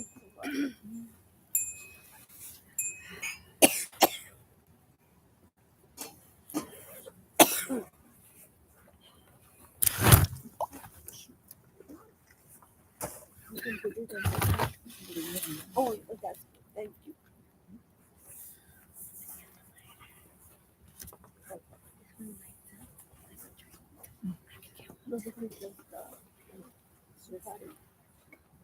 put it there. Om Ganapate Namo Namah. Siddhivinayak Namo Namah. Ashdivinayak Namo Namah. Mangalamurti Om Ganapate Namo Namah. Siddhivinayak Namo Namah. Ashdivinayak Namo Namah. Mangalamurti Om Ganapate Namo Namah. Siddhivinayak Namo Namah. Ashdivinayak Namo Namah. Mangalamurti Om Ganapate Namo Namah. Siddhivinayak Namo Namah. Ashdivinayak Namo Namah. Mangalamurti Om Ganapate Namo Namah. Siddhivinayak Namo Namah. Ashdivinayak Namo Namah. Mangalamurti Om Ganapate Namo Namah. Siddhivinayak Namo Namah. Ashdivinayak Namo Namah. Mangalamurti Om Ganapate Namo Namah. Siddhivinayak Namo Namah. Ashdivinayak Namo Namah. Mangalamurti Om Ganapate Namo Namah. Siddhivinayak Namo Namah. Ashdivinayak Namo Namah. Mangalamurti Om Ganapate Namo Namah. Siddhivinayak Namo Namah. Ashdivinayak Namo Namah. Mangalamurti Om Ganapate Namo Namah. Siddhivinayak Namo Namah. Ashdivinayak Namo Namah. Mangalamurti Om Ganapate Namo Namah. Siddhivinayak Namo Namah. Ashdivinayak Namo Namah. Mangalamurti Om Ganapate Namo Namah. Siddhivinayak Namo Namah. Ashdivinayak Namo Namah. Mangalamurti Om Ganapate Namo Namah. Siddhivinayak Namo Namah. Ashdivinayak Namo Namah. Mangalamurti Om Ganapate Namo Namah. Siddhivinayak Namo Namah. Ashdivinayak Namo Namah. Mangalamurti Om Ganapate Namo Namah. Siddhivinayak Namo Namah. Ashdivinayak Namo Namah. Mangalamurti Om Ganapate Namo Namah. Siddhivinayak Namo Namah. Ashdivinayak Namo Namah. Mangalamurti Om Ganapate Namo Namah. Siddhivinayak Namo Namah. Ashdivinayak Namo Namah. Om Ganapate Namo Namah. Siddhivinayak Namo Namah. Ashdivinayak Namo Namah. Mangalamurti Om Ganapate Namo Namah. Siddhivinayak Namo Namah. Ashdivinayak Namo Namah. Mangalamurti Om Ganapate Namo Namah. Siddhivinayak Namo Namah. Ashdivinayak Namo Namah.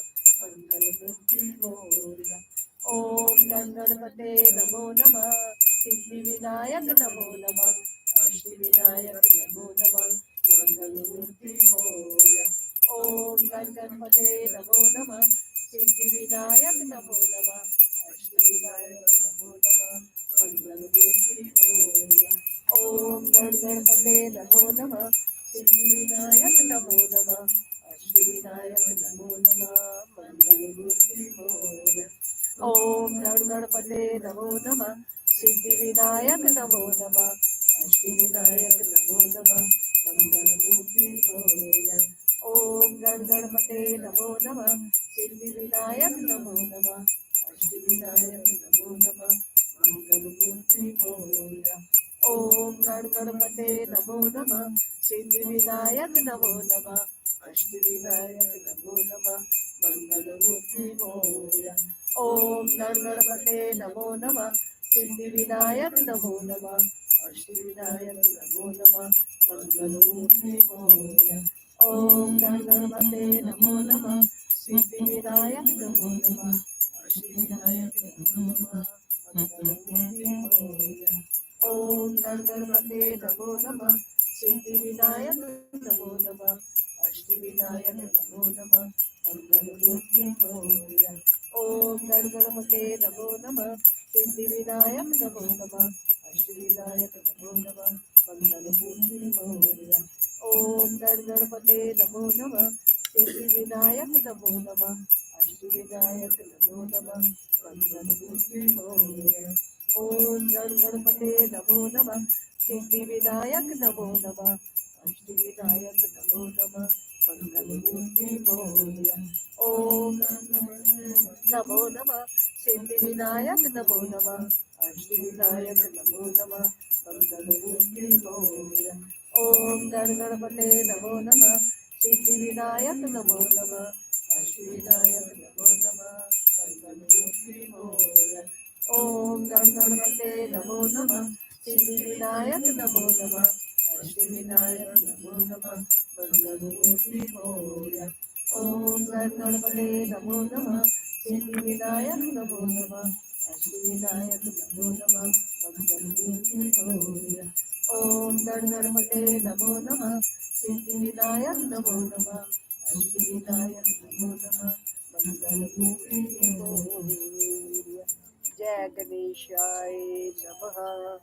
Because we all are going through a big transformation, and we have to be like, welcome that any obstacle in our way, so we can start new beginning of our, wherever your challenge, wherever your journey is going, and start like very best new beginning of your life, new beginning of your job, new beginning of your family, anything, whatever everybody is going through.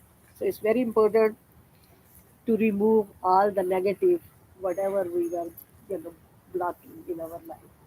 So that's why it's very important. Everybody participate. I really appreciate, because it purify your own soul, your mind, your spirituality, your heart. Because we all are, light of God, and we need to remove that. That's why, Ganesha is the best thing to do. I have the Hanuman Chalisa, which is very powerful mantra, and it has the English version, but because of the light, Okay. Oh, did my phone go? yeah, you know, you, I was going to give you some light. Can I have your phone? yeah, Yeah, that works. yeah. So, like everybody can, I mean, they can. Two people come here. It has the English version. If anybody wants to follow along. Yeah, it's very important because this is another one. It make us going. That makes It's longer? Get this going? No, that was the one. It keep going. That was Oh, okay. No, that's fine. That one I wasn't like too bad. It has Yeah, the I loved English. it. I loved it. It has the I English was really version into of it. When it stopped, I was like, oh, So yeah, we can share. I finally figured it out. See, But, like I've said 2 minutes, 2 minutes. we So just what want woman? some sacred assistance Yeah, for energy. yeah. Everybody, I have a little bit of crumbled coca leaves for your prayer and for energy. They're all crumbled up, so I apologize. They're not pristine, but just take a pinch and put it in your cheek and suck it and receive the medicine and either swallow it or throw it out. But you can swallow it and it'll be energy for your prayer. And pray with it, please. So um, just keep your prayer and with intention ingest it. Just take a It has the lines, speak as I'm going to speak. Excuse me. Can you just repeat again a little louder what this mantra is that we're about to do for the Yeah. people that are listening online? Yeah, this one is a Mar mantra. Hanumanji is the one who controls the energy of Mars. And if we balance our Mars energy, we can prevent a lot of, event happening in our life. Okay. So this is very powerful. It also controls Saturn and balances out. Mm-hmm. Because like some people, they have too much fast energy and they don't know. Like Okay. they will drive the car like super fast. They want to get to the place where, we can balance our energy. Some people, they are driving and they are daydreaming. Mm. So that is very dangerous because you are somewhere else and driving. Maybe I can have it here. Shirigo So this is a Hanuman month poem. You can put. Shri गुरु चरण सरोज रज निज मन मुकुर सुधारी वरुण रघुबर विमल जसु जो दायक फलचारी बुद्धिहीन तनु जानिके सुमिरो पवन कुमार बल बुद्धि विद्या देहु मही हर्ष कलेश विकार जय हनुमान ज्ञान गुण सागर जय कपीस तिहु लोक उजागर राम दूत अतुलित बल धामा अंजनी पुत्र पवन सुत नामा महावीर विक्रम बजरंगी कुमति निवार सुमति के संगी कंचन वरन विराज सुवेसा कानन कुंडल कुंचित केसा हाथ ब्रज को ध्वजा विराजे कांधे मूज जनेऊ साजे शंकर सुवर केसनी नंदन तेज प्रताप महाजगवंदन विद्यावान गुणी अति चातुर राम काज करबे को आतुर प्रभु चरित सुनबे को रसिया राम लखन सीता मन बसिया सूक्ष्म रूप धरि सिया दिखावे विकट रूप धरि लंक जरावे भीम रूप धरि असुर सहारे रामचंद्र के काज सवारे लाए सजीवन लखन जिया रघुवीर हर्ष उर लाए रघुपति कीनी बहुत बड़ाई तुम मम प्रिय भरत ही संभाई सहस बदन तुम रोजस गावे अस कई त्रिपति कंठ लगावे सनकादि ब्रह्मादि मुनीसा नारद सारद सहित अहिसा जम कुबेर दिगपाल जहाँ ते कभी कोविद कह सके कहाँ ते तुम उपकार सुग्रावी कीना राम मिलाए राजपद दीना तुमरे मंत्र विभीषण मान लंकेश्वर भय सब जग जाना जी सहस्र जो जन पर भान ताहि मधुर फल पानी प्रभु मुद्रिका मेली मुख नाई जल्दी लगी अचरज नाही दुर्गम काज जगत के जेते सुगम अनुग्रह तुम्हारे तेते राम दुआरे तुम रखवारे हो तुम आज्ञा बिनु सारे सब सुख रहे तुम्हारी सरना तुम रक्षक काहू को डरना आपन तेज सुमारो आपे तीनों लोको हाथ में तापे दूत पिशाच निकट नहीं आवे महावीर जब नाम सुनावे नासे रोग हरे सब पीरा जपत निरंतर हनुमत बीरा संकट ते हनुमान छुड़ावे मन क्रम वचन ध्यान जो लावे सब पर राम तपस्वी राजा जिनके काज सकल तुम साजा और मनोरथ कोई लावे सोई अमित जीवन फल पावे चारों जुग परताप तुम्हारा है प्रसिद्धि जगत जियारा साधु संत के तुम रखवारे असुर निकंदन राम दुलार अष्ट सिद्धि नौ निधि के दाता असवर दीन जानकी माता राम रसायन तुमरे पासा सदा रहो रघुपति के दासा तुमरे भजन राम को पाव जन्म जन्म के दुख बिसरावे अंत काल रघुपुर जाई जहाँ जन्म हरि भक्त कहाई और देवता चित्त न धरिए हनुमत से ही सरल सुख करिए संकट कटे मिटे सब पीरा जो सुमिरे हनुमत बलबीरा जय जय जय हनुमान गोसाई कृपा करो गुरुदेव की नाई जो सत बार पाठ कर तो छूट ही बादी महासुख होई जो ये पढ़े हनुमान चालीसा होई सिद्धि साखी गौरीसा तुलसीदास सदा हरि चेरा कीजे नाथ हृदय में डेरा पवन तने संकट हरन मंगल मूर्ति रूप राम लखन सीता सहित हृदय बरो सुख भूप सियापति राम जय जय राम सियापति राम जय जय Ram so with Hanuman Chalisa, if anybody is going through the court case or any dispute with somebody, so this is a good mantra before you go approach any of those things. So this also help for the property issue. Did you hear? Yeah, land and property issue. Before you approach anybody, you recite this mantra or listen to it. And this is the same one you just Yeah, read. yeah. Because that one has an English version of it, so that's why. I say it will be helpful.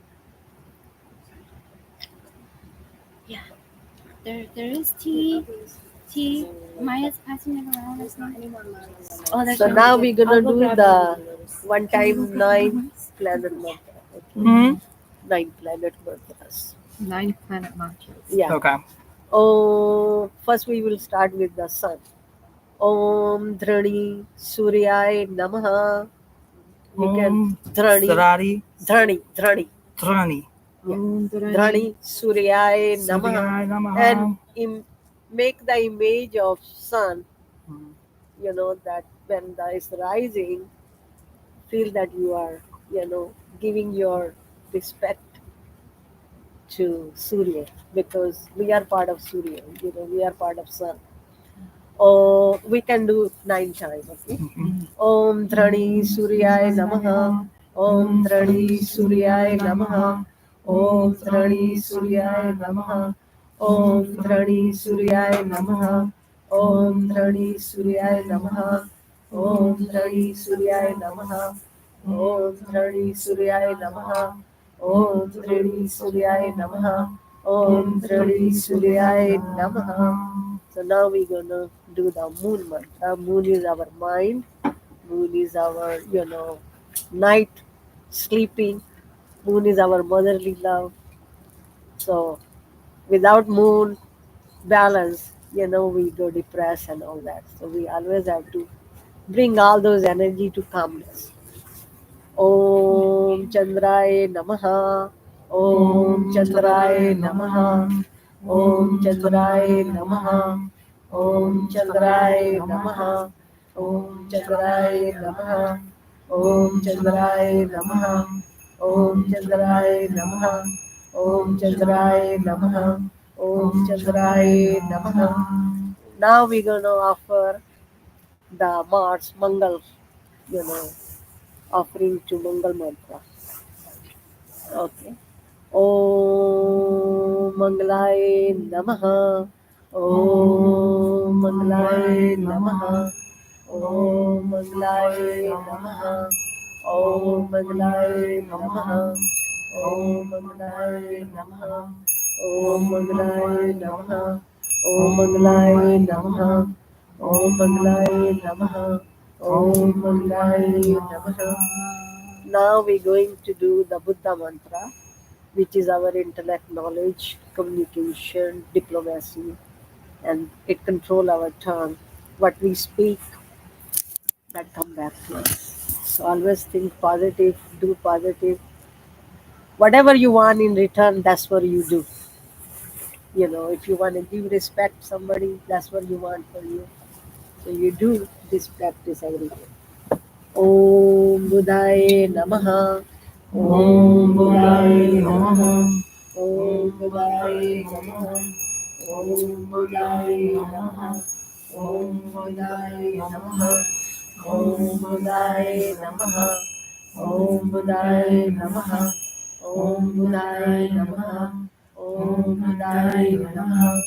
Om Buddhaye Namaha. So now we're going to do the Jupiter mantra. Jupiter is the one who gives us a blessing of everything, expansion.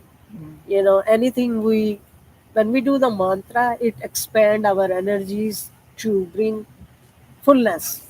Like if you're receiving 20% benefit, when you start doing the Jupiter mantra every day, it will bring your blessing more and more, multiply it. So every morning, if you do the 9 mantra, it balance your energies and it keep you calm and you do the better decision all day. Om Guruvai Namaha. Om Guruvai Namaha. Om Guruvai Namaha. Om Guruvai Namaha. Om Guruvai Namaha. Om Guruvai Namaha. Om Guruvai Namaha. Om Guruvai Namaha. Om Guruvai Namaha. With Jupiter, it's very important uh, to balance our Jupiter. It gives us a desire to eat lot of sweets, lot of breads, and it makes us to eat more and more. But we have to put balance in there. When you are 75% full, do not force your body because you need room to digest your food. And if you're doing too much sweet food, it will affect your liver. So be careful whatever you are doing too much. So you need to balance that. So now it comes Shukra, Venus. So Venus is the one who say, okay, let's have a party. Yes. Let's have a all creamy, cheesy, Yes. white food like Yes. yogurt, too much milk, too much sugar. But then it brings the result of inflammation in our body. So we have to watch out, enjoy everything, but very balanced. Don't do too much of it. Even it gives desire to drink and smoke. It gives us a desire to do more. So, but it gives us a luxury, gemstone, houses, money, cars, anything fancy. It comes with Shukra. Om Shukraye Namaha. Om Shukraye Namaha.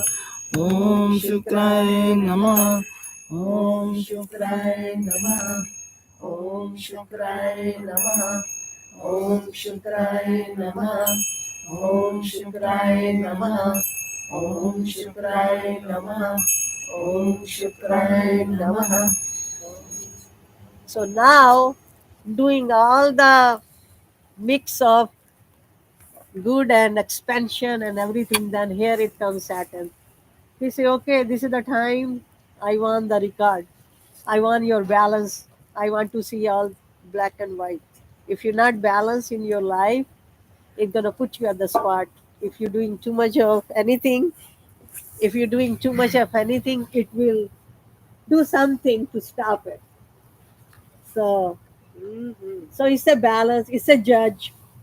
You have to do it right, and if you don't do it right, it's gonna make you. It's gonna make you to do right. If you're doing too much drinking, it's gonna do something where you have no desire to do it anymore. It's gonna give you health issues. It's gonna give you pain in the body, so you will modify your diet and all that. So every morning you make sure you please your Saturn. You know, Yes. it's a very powerful mantra. It removes obstacles. Come on in the ring, Saturn. Yes. So we're gonna do Mahamrityunjaya mantra, okay? 9 times. Om Triyankam Yajamahe Sugandhim Pushti Vardhanam Urvarukme Vandana Mrityu Mukshi Mamritai Om Triyankam Yajamahe Sugandhim Pushti Vardhanam Urvarukme Vandana Mrityu Mukshi Mamritai Om Triyankam Yajamahe Sugandhim Pushti Vardhanam Urvarukme Vandana Mrityu Mukshi Mamritai Om Triyankam Yajamahe Sugandhim Pushti Vardhanam Urvarukme Vandana Mrityu Mukshi Mamritai Om Triyankam Yajamahe Sugandhim Pushti Vardhanam Urvarukme Vandana Mrityu Mamritai Om Triyankam Yajamahe Sugandhim Pushti Vardhanam Urvarukme Vandana Mrityu Mukshi Mamritai ॐ त्र्यम्बकं यजामहे सुगन्धिं पुष्टिवर्धनम् उर्वारुकमेव वन्दना मृत्युमुक्षीमामृताय ॐ त्र्यम्बकं यजामहे सुगन्धिं पुष्टिवर्धनम् उर्वारुकमेव वन्दना मृत्युमुक्षीमामृताय जय श्री चिराय नमः जय श्री चिराय नमः. Then there is a two shadow planet which is called Rahu and Ketu. So Rahu give us a desire to do more and more, but there is no, it's like you will keep going, like you go to Las Vegas and you say, oh, next game I'm gonna win, because you are just estimating, but there is no solid foundation. You are just taking a guess. And it also give us, like it will take you up very high and then it will drop to you zero. Like you will see some people, they will win the lotto, but then after 1 year when you meet, they are homeless. They are home because it give with the name and fame. Like lot of movie star, you will see they will go very up, and all of a sudden, they will, like J-Lo right now. she's a classic example what she's going through. Are these the nodes? Yeah, these are the nodes. And so, always if you going to do something big decision, always sleep over. Don't take at the spot. You have to think it over and see as a practical level, because Rahu will say, oh yeah, there is a money there, but you end up losing your share before you get anything. So it's very important, and Rahu also give us the sickness that you can find. What is it? Like a suspense. So we all go through 18 year of Rahu period, which is first 6 year is very difficult. First 6 years? Yes. And then 6th and 8th year is very difficult because you have sickness or court cases or some kind of dispute. And one time somebody going to steal money from you also in this 18 period. 18 years.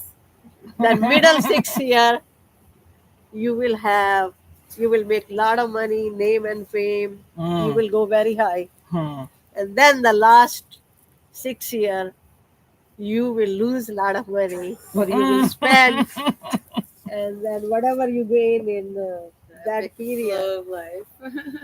and then at the end you will lose it, because it's always take it away. He say, hey, I gave you, that's it, your period is over.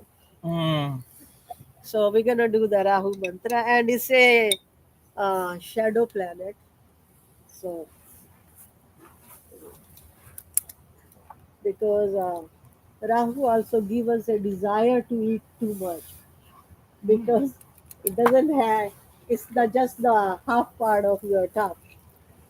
So people, they're going through the Rahu period, they always have some kind of addiction of eating something. They don't know how to control it. Om Ram Rahave Namaha. Om Ram Rahave Namaha. Om Ram Rihave Namaha. Om Ram Rahave Namaha. Om Ram Rahave Namaha. Om Ram Rahave Namaha. Om Ram Rahave Namaha. Om Ram Rahave Namaha. Om Ram Rahave Namaha. After we go through all this, here come the Ketu. So Ketu is a headless body. So it just do things because it doesn't have a mind to think. So anything you get too attached to it, it's gonna take it away from you. So never get attached to anything because we all are temporary here. Nothing is permanent. What come, it's gonna be end too. It can be like your career, your love life. If you get too attached, you're gonna see that who you love too much, they are just slipping away from you. You love everybody the way you are doing it, but then you love yourself too and stay detached from that weakness. And Ketu is our past life karma. Whatever we have done, we're gonna pay the price accordingly. So we're gonna do the Ketu mantra. Om Ketuvaya Namaha. Om Ketuvaya Namaha. Om Ketuvaya Namaha. Om Ketuvaya Namaha. Om Ketuvaya Namaha. Om Ketuvaya Namaha. Om Ketuvaya Namaha. Om Ketuvaya Namaha. Om Ketuvaya Namaha. So these are the 9 planets. We all made out of 9 planets, so we have to balance every day. Whatever time when you're not rushing out the door, try to listen at least, 2-3 times or recite it. If it's better to listen than until you are fully confident to recite it exactly. Otherwise, it doesn't give you the benefit of it. So everybody knows the meaning of God. Anybody want to share Sorry. any thoughts? What the meaning of God? Meaning of God? Yeah. Love. Okay. I think I'm sure you know about it. Can I have some more hot Oh, water? yes, please. Thank you. God. I just wanted to share that I probably still have yet to encounter infinite ways to meet God or to feel God, but the most recent one has been just a lot of gratitude. That's very nice. Because we are at the point when, you know, old timing people used to do in the mountain and meditate for long time to get to the God. But we are end of the Kali Yuga. Kali Yuga mean what you do today, you will receive it tomorrow. Mean it is coming back to you. So, that's why it's very important to know yourself and do the things what is best. Because if you throw trash, it's gonna come back to you. Ooh, come on. Thank you. So the meaning of God is G mean generate, to generate our life. Yes. And then O is operator, who after we came to this life, then he operate our system. And then we become old and everything start to wear out, then it destroys. So generate, operate, and destroy. So that's the meaning of God. And then there was something I was going to. And then it's the 3 gods. Yeah, 3 God names. That represent. Yeah. God. Brahma, who create us. Vishnu, who operate our life. And then Shiva. After when we get old, and then it destroy, because Shiva is also destroyer of any obstacle. And when all these planets were taking the permanent place, everybody knows about the story. It's the God was distributing the nectar of, because all these planets, so they have a permanent position in the sky. So shadow planet, they sneakingly enter in the line, and they put the poison in the ocean. Yes, that story. Yeah. So, so she was the one who drink all the poison and keep it here. It doesn't let it go under his neck. So that's why when you see the Shiva's statue or Shiva's picture is blue, because all that poison, he didn't want everybody get killed because of demon. They put the poison in the water. So that's where it happened. Then they, so then Rahu and Ketu, then Sun, which is father, he got really. Then Moon said that these people are in the line. They are not supposed to get the nectar of God. So then they got so mad, so they throw the what is that thing they throw like a thorn? Thunder. The long lightning thing. bolt. Lightning bolt. The long thing. Spear? They use in the war. Spear. Spear. Harpoon? Yeah, Spear. like this. Spear. Yeah. Spear. Oh, like Or a a sword? machete kind of? Yeah, kind of like that. Yeah. Like a scribe. Yeah, so they threw it, so they become two pieces.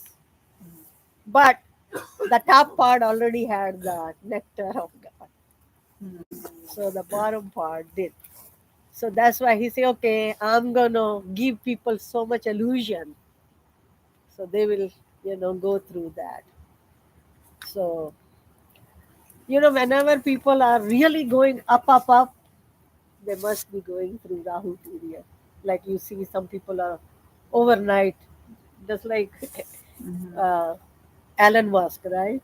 Right now he's making so much money, so he must be going through the Rahu period, and then Me? it's gonna be taken. Like people I said I was say, eating a lot. Elon I've been Musk, eating like crazy too. and then she's giving an example. no, but now I'm Oh, just so giving you an know what? example. So what I heard that people, they are just throwing, or they are just leaving their Tesla. They are so tired of the issue.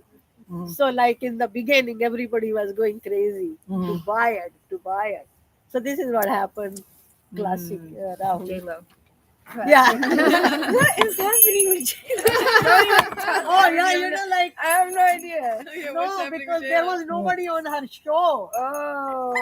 Can you believe? She has a Yeah. show? What? She has a show? Yeah, like a music show. Oh, her The world of music and Oh dance. no, a Oh. concert. Oh. Like a Concert. Yeah. And there was nobody only showed up. maybe 10%. up? Like 10% of people. Yeah, showed up. 10%. For real? And then she Why? got divorced. Yeah, She's she going Rahu divorced. period. Like yeah. The It really, divorced, put you upside down. less than a year that she got married. Yeah. Got it. Okay, now we're gonna do the Ati. So Okay. Rahu steals it all and Ketu gets nothing? Okay. No, Ketu got that. 'Cause That's it get- why. 'cause That's it why get- headless body. Uh, So he don't think. He uh, say, okay, go cut somebody.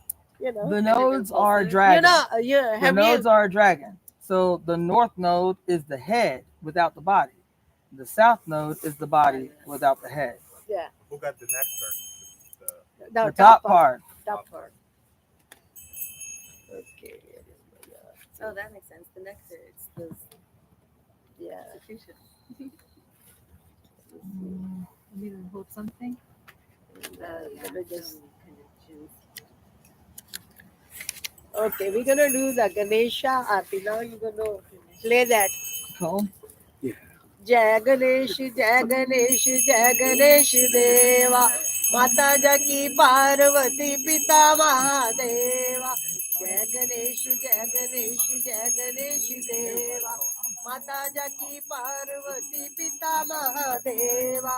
Ek dant dayavant char bhujadhari. मस्तक पर सिंदूर सोहे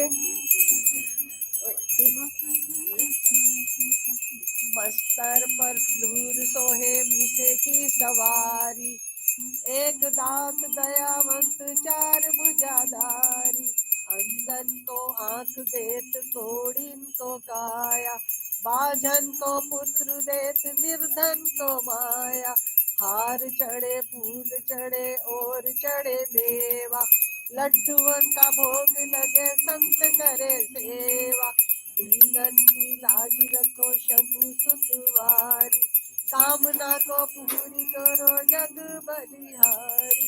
जय गणेश जय गणेश जय गणेश देवा, माता तारी पार्वती पिता Mahadeva.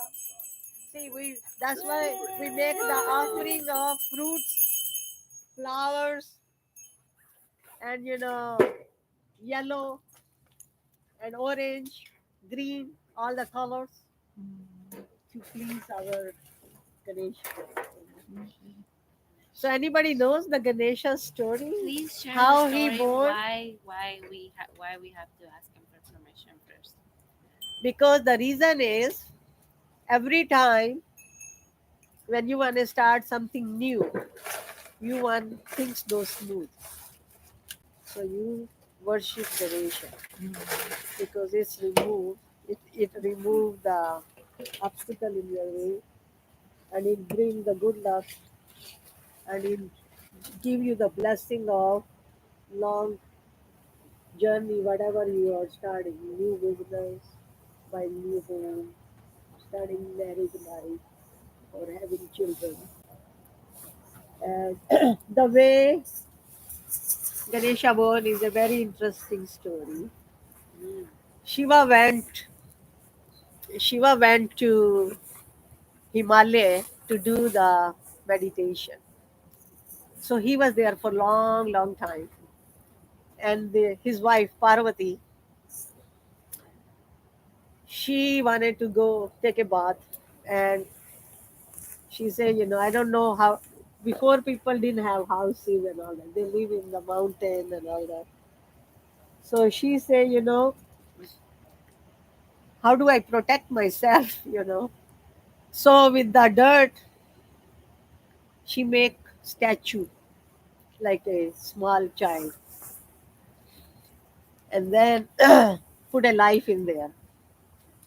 And then Shiva came back from his meditation.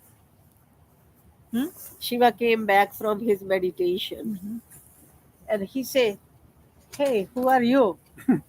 He said, "My mom is taking a shower, bath. So my mother name is Parvati." He said, "How come your mother name is Parvati?" Because I'm out in the mountain. He said, "No, my mom is Parvati." He got so mad, so he cut his hair. So when Parvati came, she started crying. She said, "It's my child. I made it with the mud and dirt and all the mother nature, ingredients. So why did you, cut?" And she was so sad. So then Shiva don't know what to do. So she say, "I want my child back." So he said, "Okay." And then he go out, and they say, like whoever is sleeping and back, the child is sleeping in their back. Usually you sleep, you are facing your child, so make sure it's secure. So the elephant sleep with the back because he's so heavy. So he cut the elephant head and put it on the child. So that's how Ganesha originated. So very interesting story. Thank you. And everybody now take the arti because this is kind of very, very what you call that, hot. So everybody come and take the blessing of arti like this. Go clockwise, and then Which you hand do you use? Doesn't matter. clockwise. Which hand? Left. Yeah. Don't go too close. Don't burn your hand. It's purified. Everything, whatever negative. It's a group of fireproof beings. And then Hunter. it's all, everything is behind us. So it's a new journey, new life, new way of starting our chapter of life.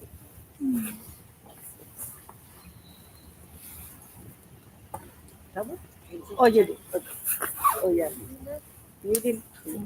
Oh, Eloy, the Afi. So Blessing. you bless yourself with the fire. Go like round. she's doing magic with it. She's just in her element. She's doing her own way. But don't go too close to burn your head. They're fireproof. Chan. Yeah, Everybody hears. I know that. Exactly. You guys have a lot of Like they practice. I don't. Yeah, they just. Doing all these ceremonies. I do welding, so You fireproof. We do, exactly. Oh, you did? I did. Oh, Cassandra, Afi. Yeah. Yeah. You take the aarti. We bless ourselves with the fire. I hope everybody liked my video. Yes, thank you. Everybody's So say blessed. that again. So Thank you what for do you blessing. say? Go We clockwise. end puja with like clockwise, receiving the energy and then blessing third eye, blessing crown. Ganesha has practically changed. What? Back to the king. Yeah. Actually. When I was getting first time that dry, that's why the disturbance happened. Because my energy started to. Yeah, he came to bless all everybody. Yeah, but Thank that you. time we already knew the mantra pretty well. Yeah. Because the reason I want everybody to do it, so you are just, cleansing your soul from anything heavy. And so that way, start you journey with the light. He's my favorite god. Me Yeah. too. Ganesha comes to me a lot. But we were here to honor Kalima. Sorry. And Just to remember. she was doing the Kali Puja. Yes. Thank you so much. It was beautiful. Because it was last minute. So, Yeah. but I hear, last part of it is so beautiful, Yeah. We the had- way she was explaining. Yeah. Diwali is the night they do Kali Puja for whole night. Oh, really? Yeah. Yeah, we have to go all night. But see, I don't want to go do Kali Puja, and men are doing Kali Puja.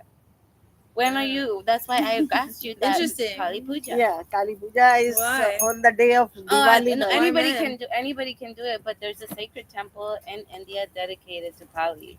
And only men do it? Usually men are only allowed to facilitate the Why? night ceremony, That seems 'cause so that's the backwards. patriarch- Kali's like It is such a that- god. that's why That's we're exactly here, what I that's was why we're talking here. about. That's why it's What?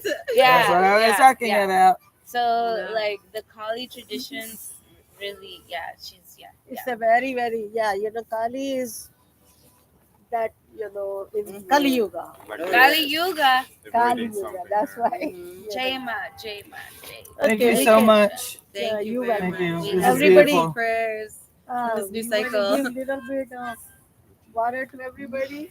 Are we allowed to eat this, or is it just Yes, full yes. offerings? All the I made fruits so and much everything, that- offering. I don't know how to hold it. Yeah. I don't know if she need the pot. Okay, you come. Wait, what is your name on Eat. YouTube? It's @DaughterOfTheFates. What do I do with this? Eat it. Okay. It's a dry We all fruit. need it right now. This is water. Mm. Yes, we have the prasad, everything on the table. some wood. Is Yeah, edible. everything is. We eat it now. and We all won't the- need it. She want your rice Daughter pudding, of my the- friend. I made it. Oh, you made it. Okay. Who didn't get the prasad? There you are. Oh yeah, you I've didn't got a get lot of watching to do. Okay. Come on, my friend, get the prasad. Let me have the water. Good? Yeah, I feel like I should be you colder. get some water, holy water too. This is good right here. Okay. I'm gonna for just a second, if you guys will just clear the way so I can bring the computer back over this way. Here. Watch out. Yeah. I'm going to pick up whoever's cup this is. This is mine. Okay. Thank you. So you just Here, come on. Oh, they didn't get. Excuse me. Excuse me. Excuse me. Excuse me. Excuse me. You just said you didn't know what to do with it. What does that mean? With some black sage.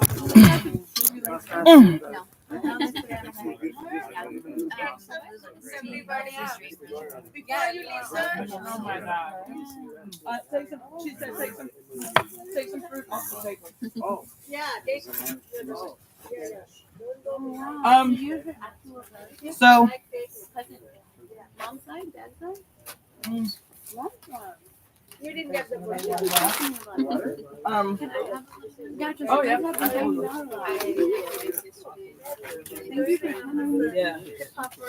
Yeah. Absolutely, my dear. Have you ever heard of the church market? So in LA, since legalization and decriminalization, they have, Black and brown people were Everybody has kind of cut out of the whole legalization process. So they started this thing called it's like an underground market. It started out for just weed, you know what I mean? And yeah, really, because Black and brown people were the most criminalized for it, and then they were cut out of the entire market. They say that in LA, less than 1% of legal marijuana sales is Black and brown. So they started doing this thing. Thank you, Spiritually Flexi, for the donation here. So they started doing this thing called a turp market, which is really quite dope. Where yes, pull that out, please, and play. Do that, please. Yeah.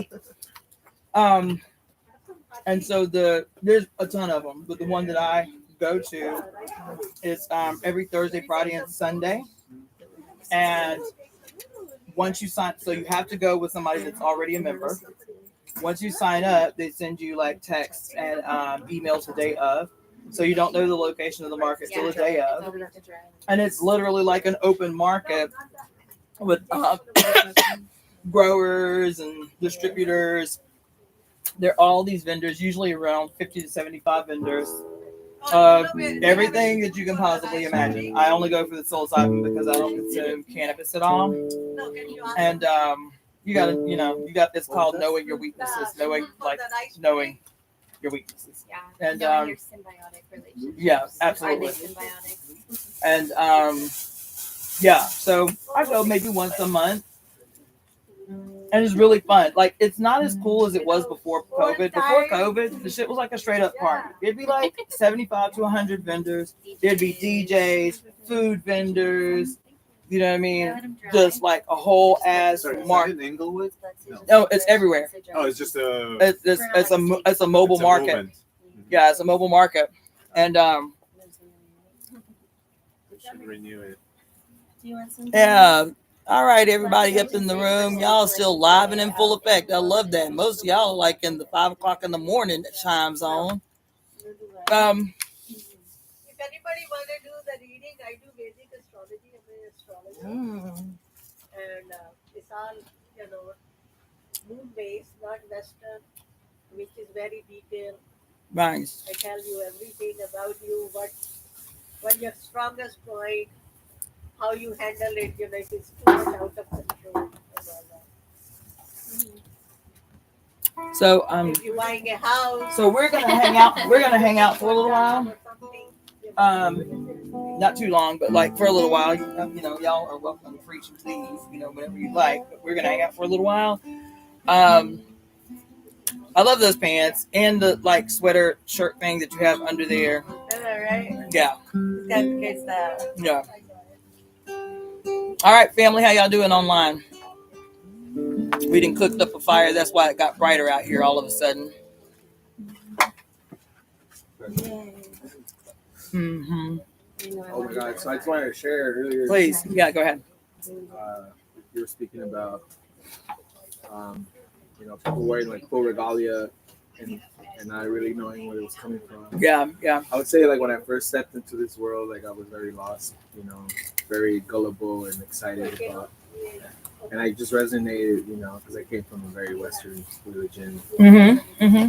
And after getting hurt from like working with the shaman, like, being very like in that short circle, that small circle of people, like being pushed back to like Christian values in a way, like last year I found myself like a lot of Christian people just calling out to me, and I was very like drawn to it Mm-hmm.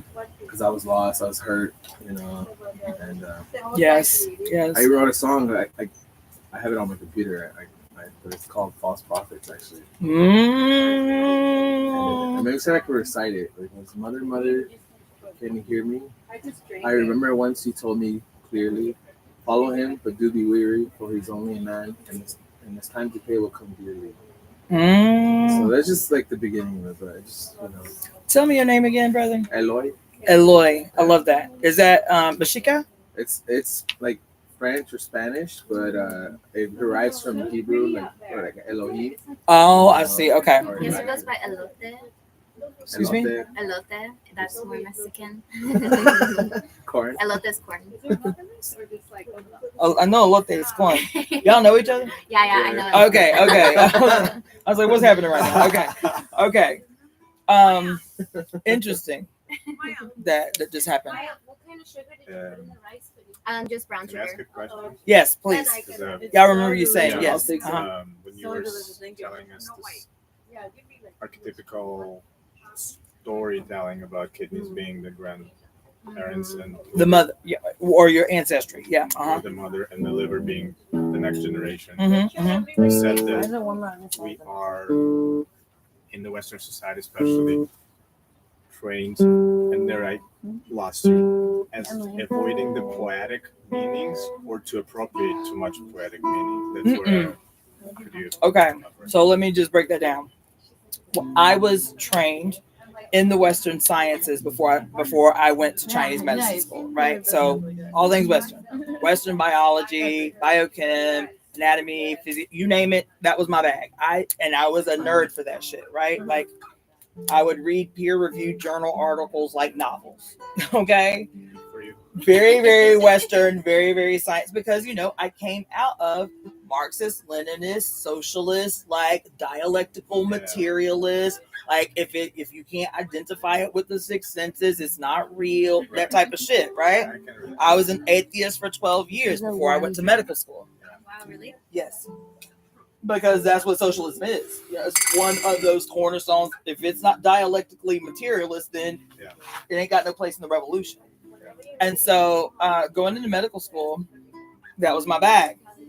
When I, several years later, was deciding that acupuncture or Chinese medicine was going to be my grad program, the first year, child, I was in hell. Because my, quote, Western brain and all of the language of Chinese medicine is very esoteric sounding. It's very poetic. I was like, what the fuck are they talking about? Yin and yang and goddamn spirits and chi and shit. But it's like the weeding out process. They just like throw you into the deep end the first 2 semesters of, Chinese medicine school to see who can hang.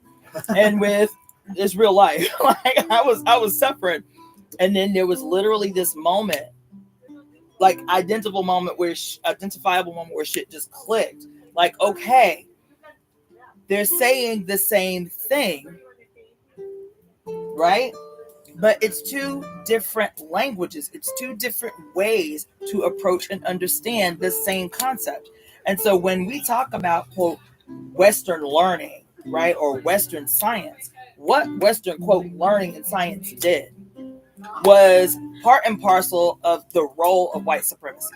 It is to come into contact with indigenous people and their interpretation of science and medicine and spirit and whatever the fuck, right, becomes non-dialectical, right? Because it sounds too witchy or it sounds too spiritual, or you're talking about the sun, moon, and star. You see what I'm saying? And so what happened and why it was so difficult for me this first 2 semesters was because I still had that brain. I was like, if it could not be proven in a white lab by a white guy in a white coat with a white microscope, you feel me? The scientific method, right? If it couldn't fit the scientific method, then it was not science to me. That's how we are taught. That's how we learn in the West. Because your definition of science is narrow. Now it's expanded. It's narrow, and anything that does not fit in that narrow scope is not scientific, right? And so when I coming in with that brain having the like a real problem, having the problem that I was having in those first 2 semesters, learning about the difference between Qi and Yang and Yin and, you know, essence and Jing. And I was like, okay, like really fighting to translate in my own brain that which I had not come into contact with, right? The reason I say that is because it exists everywhere. It's a part of this deliberate dichotomization of the human spirit, of the human being, right? That we fully accept, right?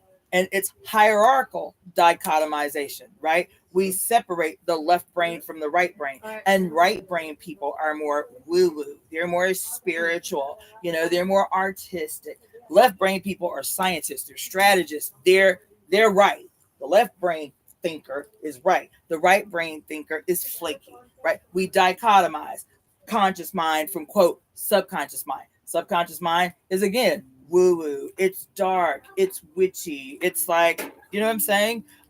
Dichotomize spirit from flesh, right? Emotions from your material experience, right? Heaven from earth. Every single aspect of our existence has been deliberately dichotomized. What is the purpose of splitting apart, creating these chasms in the human experience? If a person is a partial human, a dichotomized human, a dissected human, they are ripe for exploitation. If a person is born with an ideology that teaches them that their birth through their mother is birth in sin, what does the Bible say? We are born dirty as a rag, right? And that the only way we can, quote, be made white as snow is to be reborn in the blood of Jesus. You feel me? That your mother, lowly, evil bitch that she is, the only way that you can be born is to be born in sin. And so with that mentality accepted by human beings, never questioned, right? Then we grow up in a society that teaches us that there is that our beingness, by virtue of being born, just the action of being born, we are doomed. From the moment we are born, we are doomed. From the moment we are born, we are bound for hell. From the moment we are born, we are bound for eternal suffering.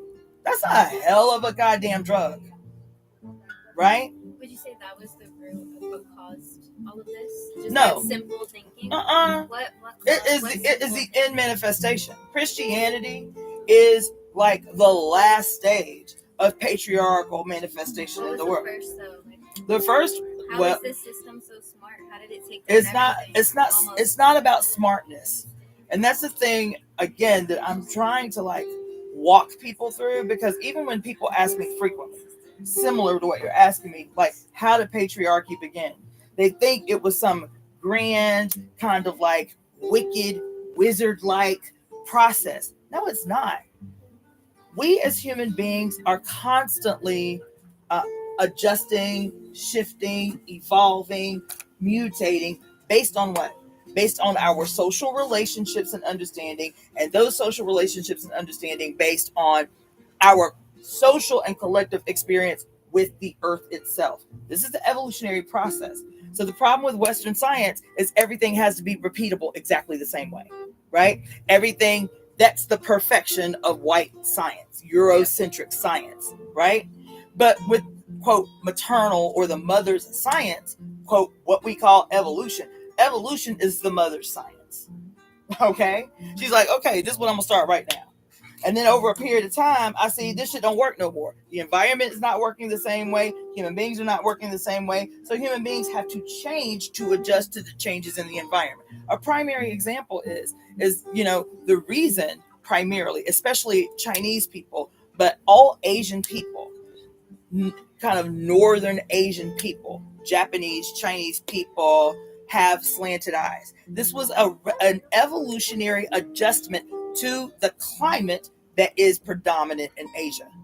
These people were constantly squinting because of the wind patterns in Asia, right?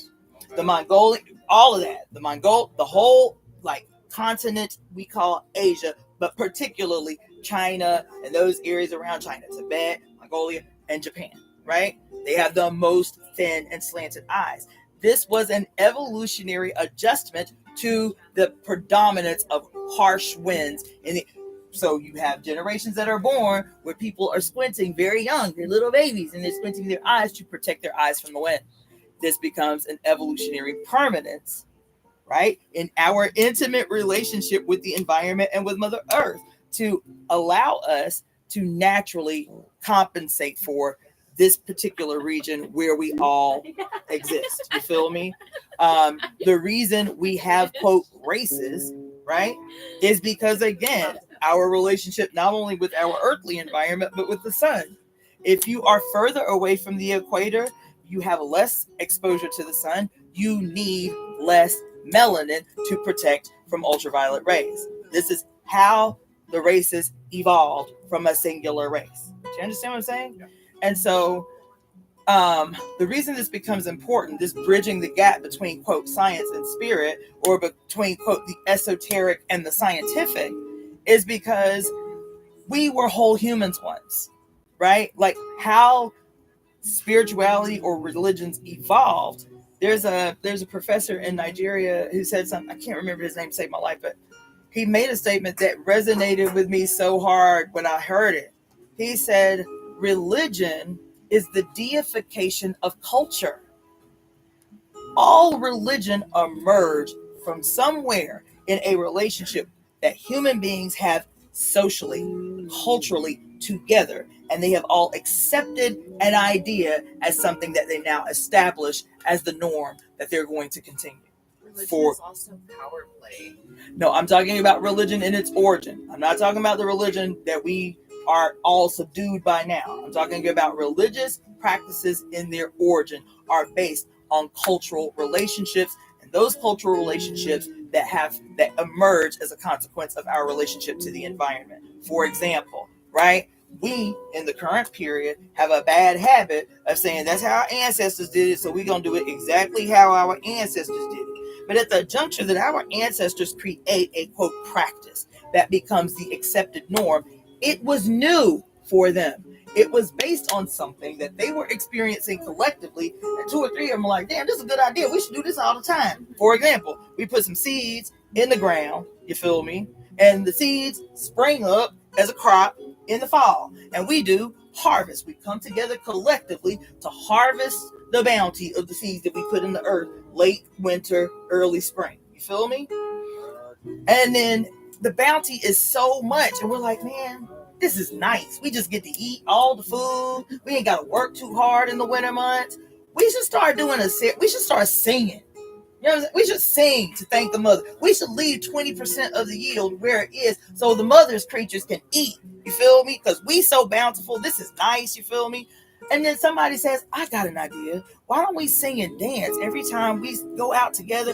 We start harvesting the food. Why don't we sing and dance? Because we're so grateful. You know, this is nice. You feel me?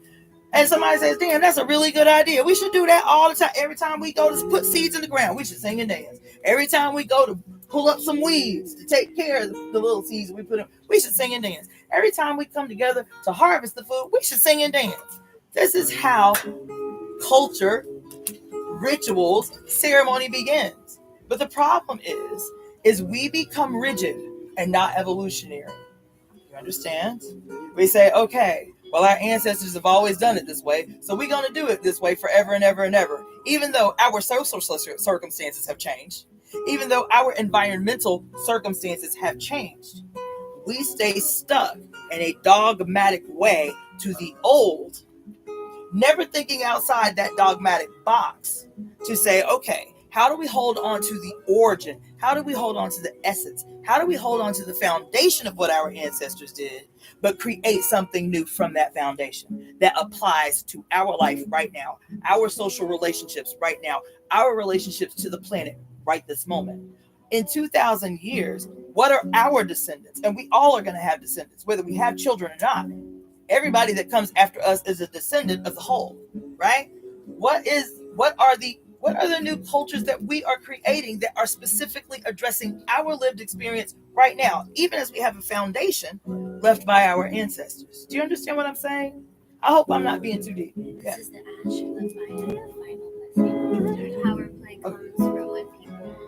Say that again? The power play came when the people saw the rigidity and they saw how everybody followed it and they wanted to have power in shaping that. Well, they didn't shape it for the evolutionary better, they shaped it for the evolutionary ego.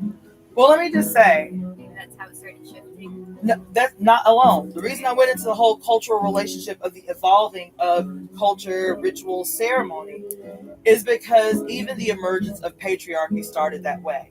So one of the books that permanently and forever changed my life is called The Great Cosmic Mother, Rediscovering the Religion of the Earth. And it blew my mind because here was a woman who was literally bridging that gap between esotericism, spirituality, and actual hard science. That fed my spirit because I was like, because when my homegirl gave me the book, I've told the story 1,000 times. My homegirl gave me the book.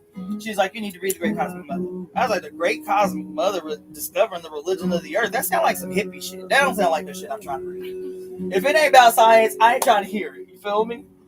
And she was like, you need to read the book. I was like, sis, I'm going to tell you, you can give me the book, but I'm not going to read the book. She was like, no, you're going to read the book. I said, I'll tell you what, I'll make a deal with you.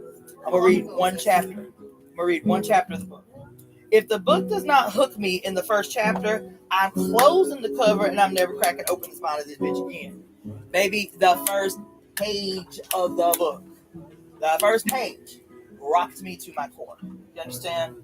And I've read the book straight through from cover to cover 4 times. And then I read the entire book on my YouTube channel probably about 4 years ago now. That's where the majority of the people who follow my YouTube channel came from, is from The Great Cosmic Mother. And the reason I'm mentioning that is because in The Great Cosmic Mother, it's such a beautiful orchestration, this book. The reason I said in the beginning I would not read the book is because it was written by 2 white women. Now you have to remember, as an activist, I was a hardcore black nationalist. So one of the women is from Sweden, one of the women is from Portland, Oregon. My homegirl tells me I need to read the book. I'm in the African People's Socialist Party. I was like, there ain't no shit. No white woman can tell me about my lived experience as no black woman trying to overturn the state.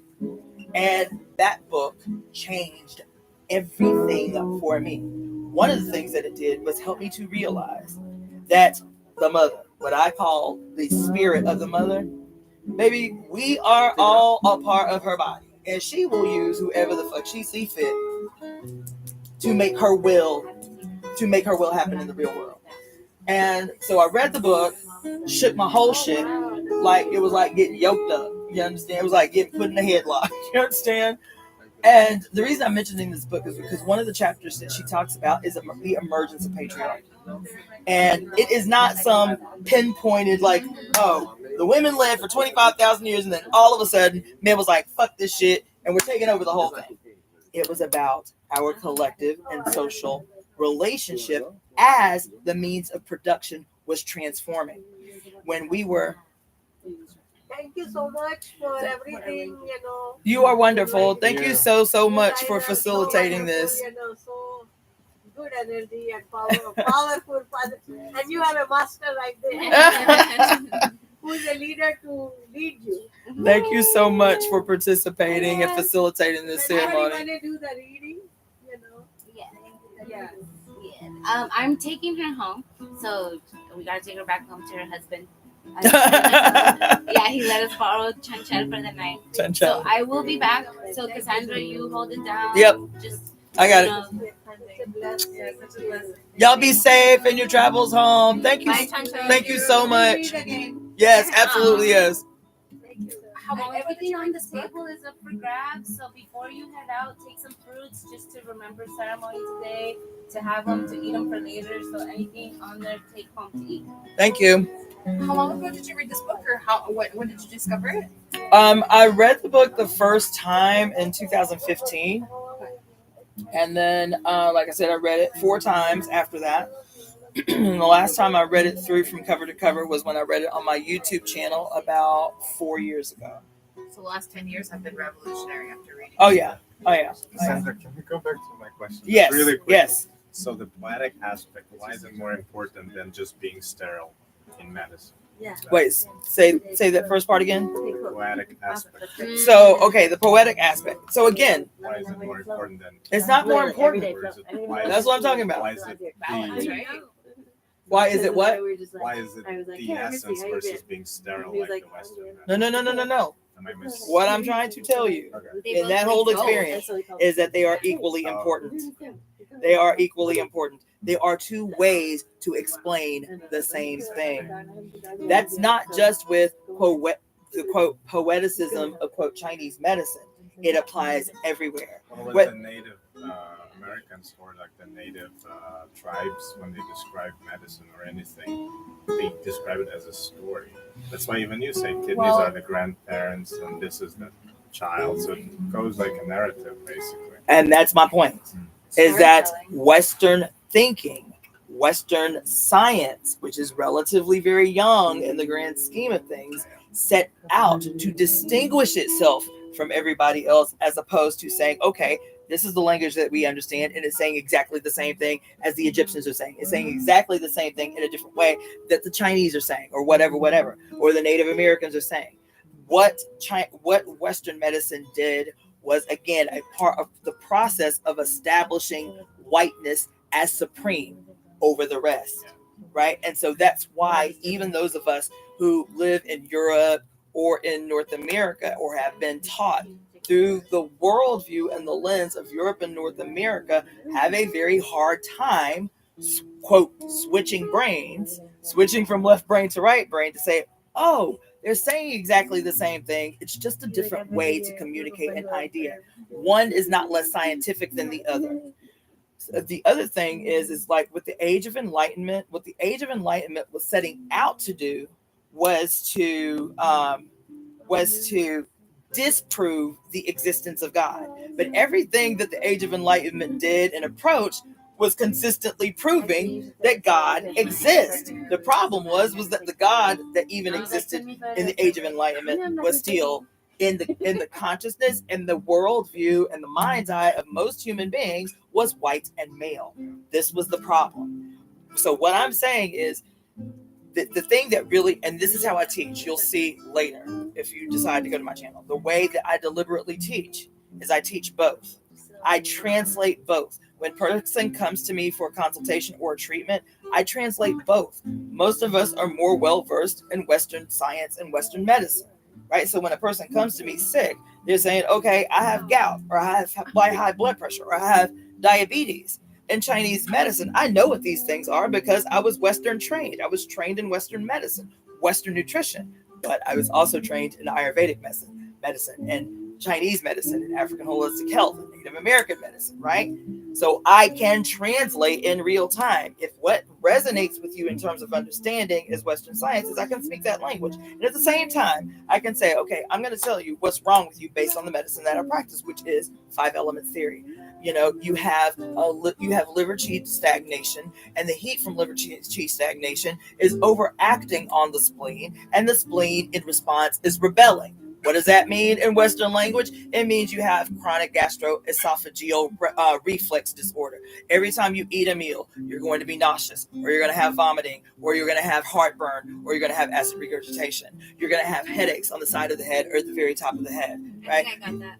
Huh? I think I got that. What do you mean? All of that, the whole thing. That's what I'm saying. Going on. Oh, you think you have it in your body? That. Okay, I got you. I thought you were saying I got that like here. I got Yeah, that. okay, I got that in my I body. think you just diagnosed me and my doctors haven't. Exactly. And that's what I love about this medicine. Being trained as heavy as I was for many, many years before going to Chinese medicine school, being able, one, to demystify what Western medicine cannot explain. All they have is a prescription. Try this, see if it works. If it don't work, come back, try another prescription. But Chinese medicine really demystifies those things that cannot be explained through the. I didn't mean to run y'all off. We talking, but I was still listening. No, I gotta be a bait. Okay. Sucks for you. But it was nice. Thank you so much for blessing us with the music. Yeah, guys. That was really beautiful. It was really good to meet you. Thank you for coming. I'm gonna grab your information right now. Okay. You know what? As a matter of fact, let me do. Thank you, Cassandra. My phone. Y'all all splitting at the same time, or y'all all came together? No, I'll be back. Okay. I I have. don't have my phone on me. Oh, okay. How do I? Let me do this. Let me pull out a piece of paper, and everybody can. I can connect you guys. I have both your numbers. Well, for the other people that are here too. So what I'll do is I'll leave this piece of paper here, and everybody can just write your name, your phone number, and your email address. That way, I can go ahead and right away put you in on the email tree for the other things that we have going on, because I do an event once a month, and then the big thing that we have coming up is for the summer solstice on June 20th. So in those bases, contact information. Okay. Well, you first, since you're leaving right now. Yep. I have a question. Yeah. What Hold thrusted you? Okay. What thrusted you upon to start learning, traditional medicine? Like what as you were going through your medical processes? And Even before that, I became a mother at 20 years old to a baby that was very sickly in her first 8 months. And I was like any young mother who doesn't know any better. Every time she got sick, I would take her to a doctor. Every time I would take her to a doctor, they would look at her for maybe 3 to 5 minutes and then give her a prescription, and she would stay sick. Until finally, after giving her all these prescriptions and she wasn't getting any better, she ended up hospitalized for 3 weeks for bilateral pneumonia that had not been diagnosed by 4 doctors. But the triage nurse at the emergency room was like, she said, "How many doctors you took your baby to?" I said, 4. She said, "Your baby has bilateral pneumonia at 6 months old." And so my baby ended up hospitalized. And that shit was so traumatic. I was 20. And I made up my mind in the hospital, I would never subject my baby to that shit again. So I started reading on my own. I started buying books and trying to learn herbs, and and my baby became my permanent guinea pig. Right? But it helped. And so from the point that Morgan had been hospitalized till about 12 years old, my daughter had not seen the doctor again. When I say my baby became my guinea pig, we were trying all the herbs, all the things, topical and internal, on my baby. Ringworm, I got something for that, right? When I started working with this revolutionary organization when I was 25. Good to meet you too. When I was about 25 years old, and I was running their wellness program. Thank you so much for coming. And I'd been running their wellness program for about 3 years. And there was a moment, I was about 28 years old, where I realized that I kind of met my limitations as a person who had been self-studied, right? I just read all the books, learned all the herbs, ate all the herbs, used all the herbs, and was just trial and erroring, if you can, all of these things. And you were also doing it in a time where the internet wasn't so easily accessible for us. Yeah. You had to read everything. Right. This was in the 90s. And so there was a moment, clearly defined moment, where I was like, fuck. I've just really reached the limitations of how I can help people being self-studied, being, quote, self-trained. And so the same year that I had this kind of breakthrough, what the fuck am I going to do? I don't know anything else, right? I don't know where else to go. The same year, as a matter of fact, the month I turned 28, I saw an article in a local newspaper about a school that had opened up an hour away from where I was, which was the only school in the United States of America that offered a bachelor's of science in alternative medicine. I was like, oh, it's like one of those breakthrough moments where you hear the sky open up and the angels sing. It's like, oh my God, this is totally what I have to do. So I enrolled in the program.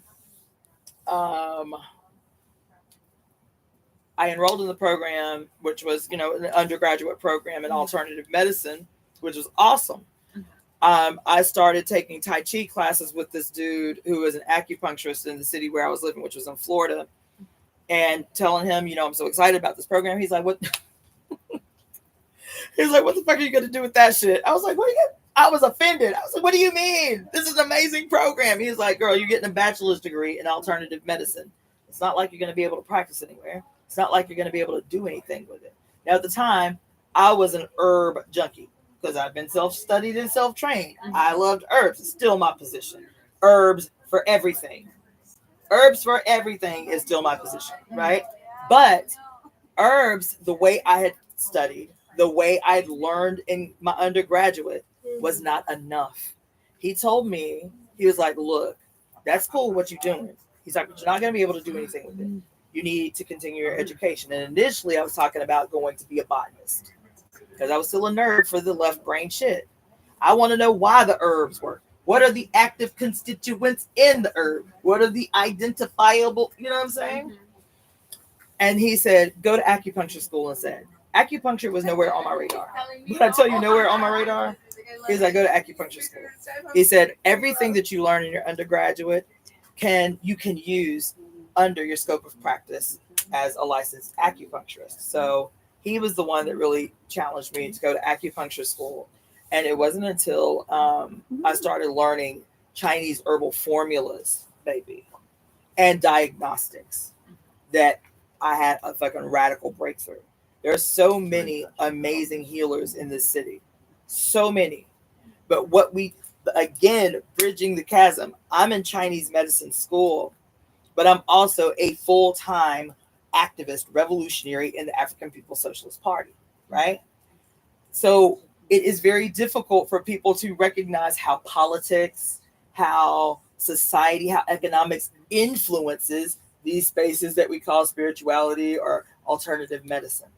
I did not have that problem because I was actively involved in both, right? So I'm in acupuncture school, and only one professor in my whole 4 years in acupuncture school talked about the impact that the Chinese Communist Party and the Cultural Revolution had on the medicine itself. I was like, oh fuck, right?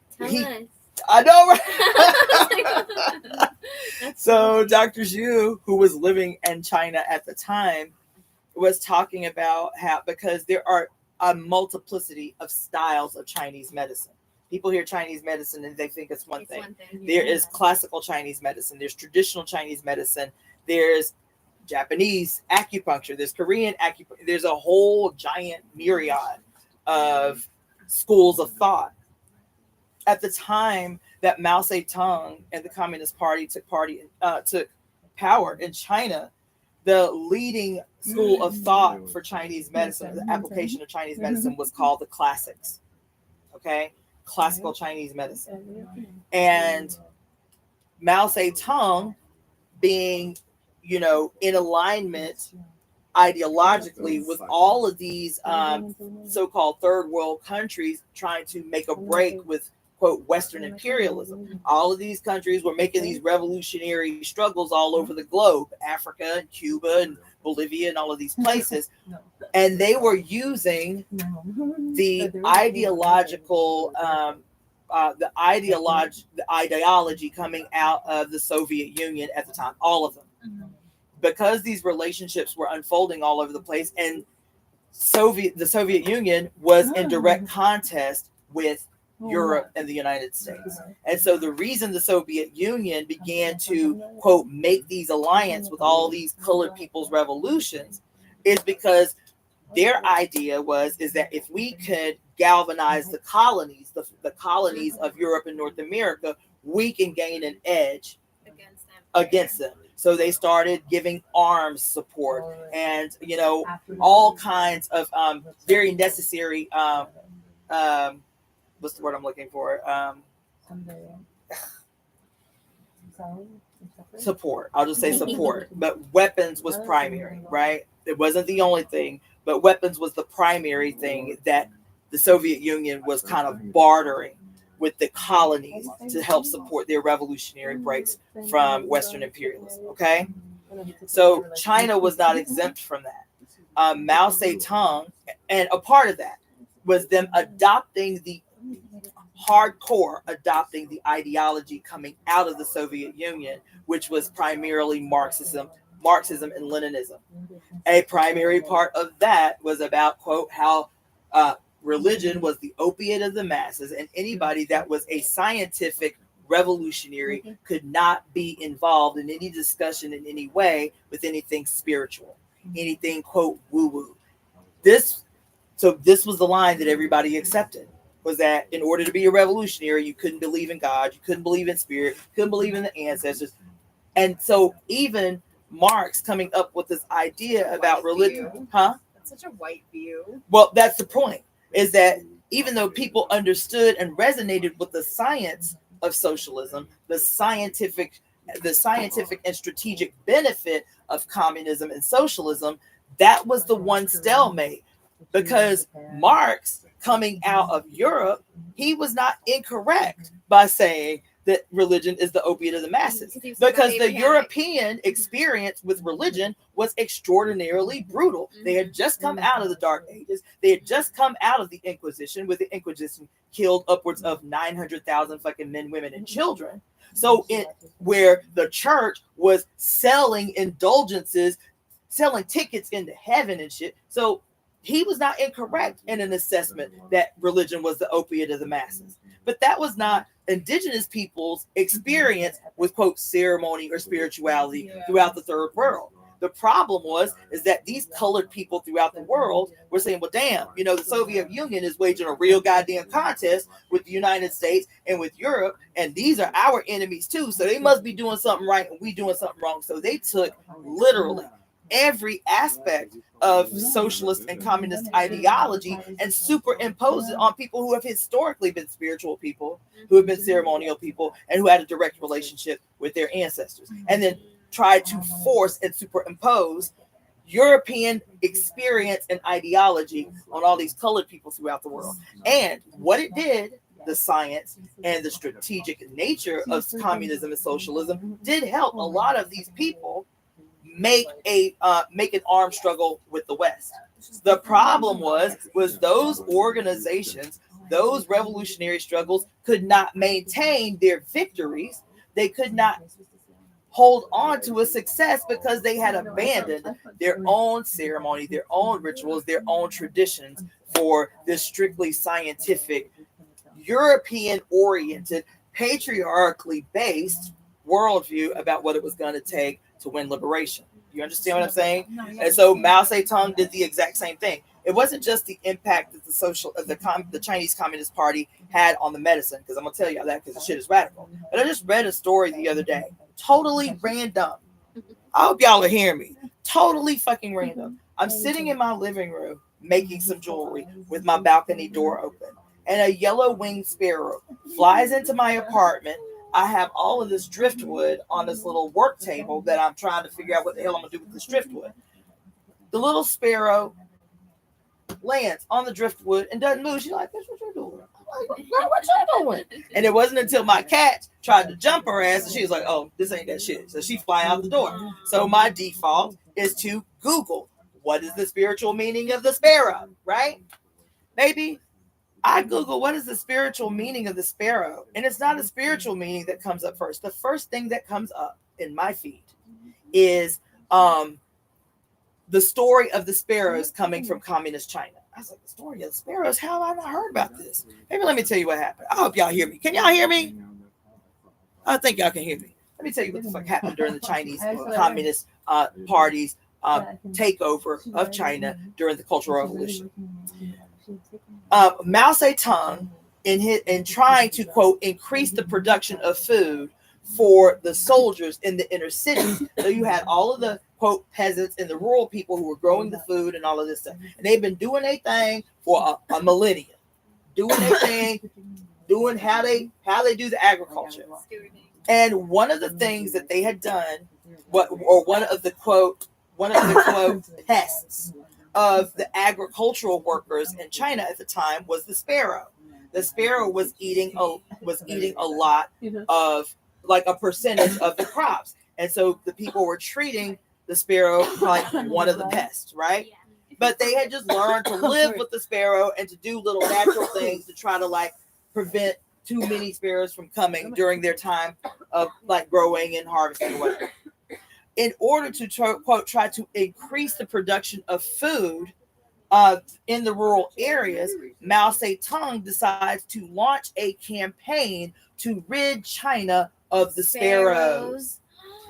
This is His campaign to kill sparrows is what caused the famine that killed 10 million Chinese people during the Cultural Revolution. Something as simple as killing, because even though the sparrows were quote pests, it was, I think they said it was like the poop. Ooh, stop really quick. We circle back to the card you pulled, the pests. The what? The pests. Oh, the card, the you pulled crawlers. today. Exactly. What is the definition of pests? Exactly. And There how are far? no pests. Mhm. There are no pests. There are no unnecessary creatures.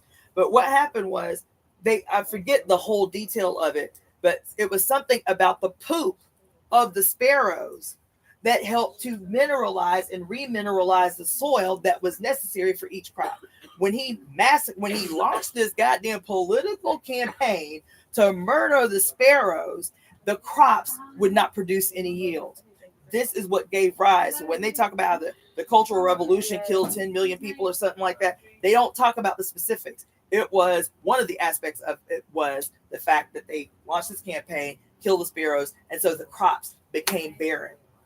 And of course, and that's going back to that symbiotic relationship, is the sparrows wanted the agriculture crop because they knew the symbiotic relationship they had with it, the poop and the eating.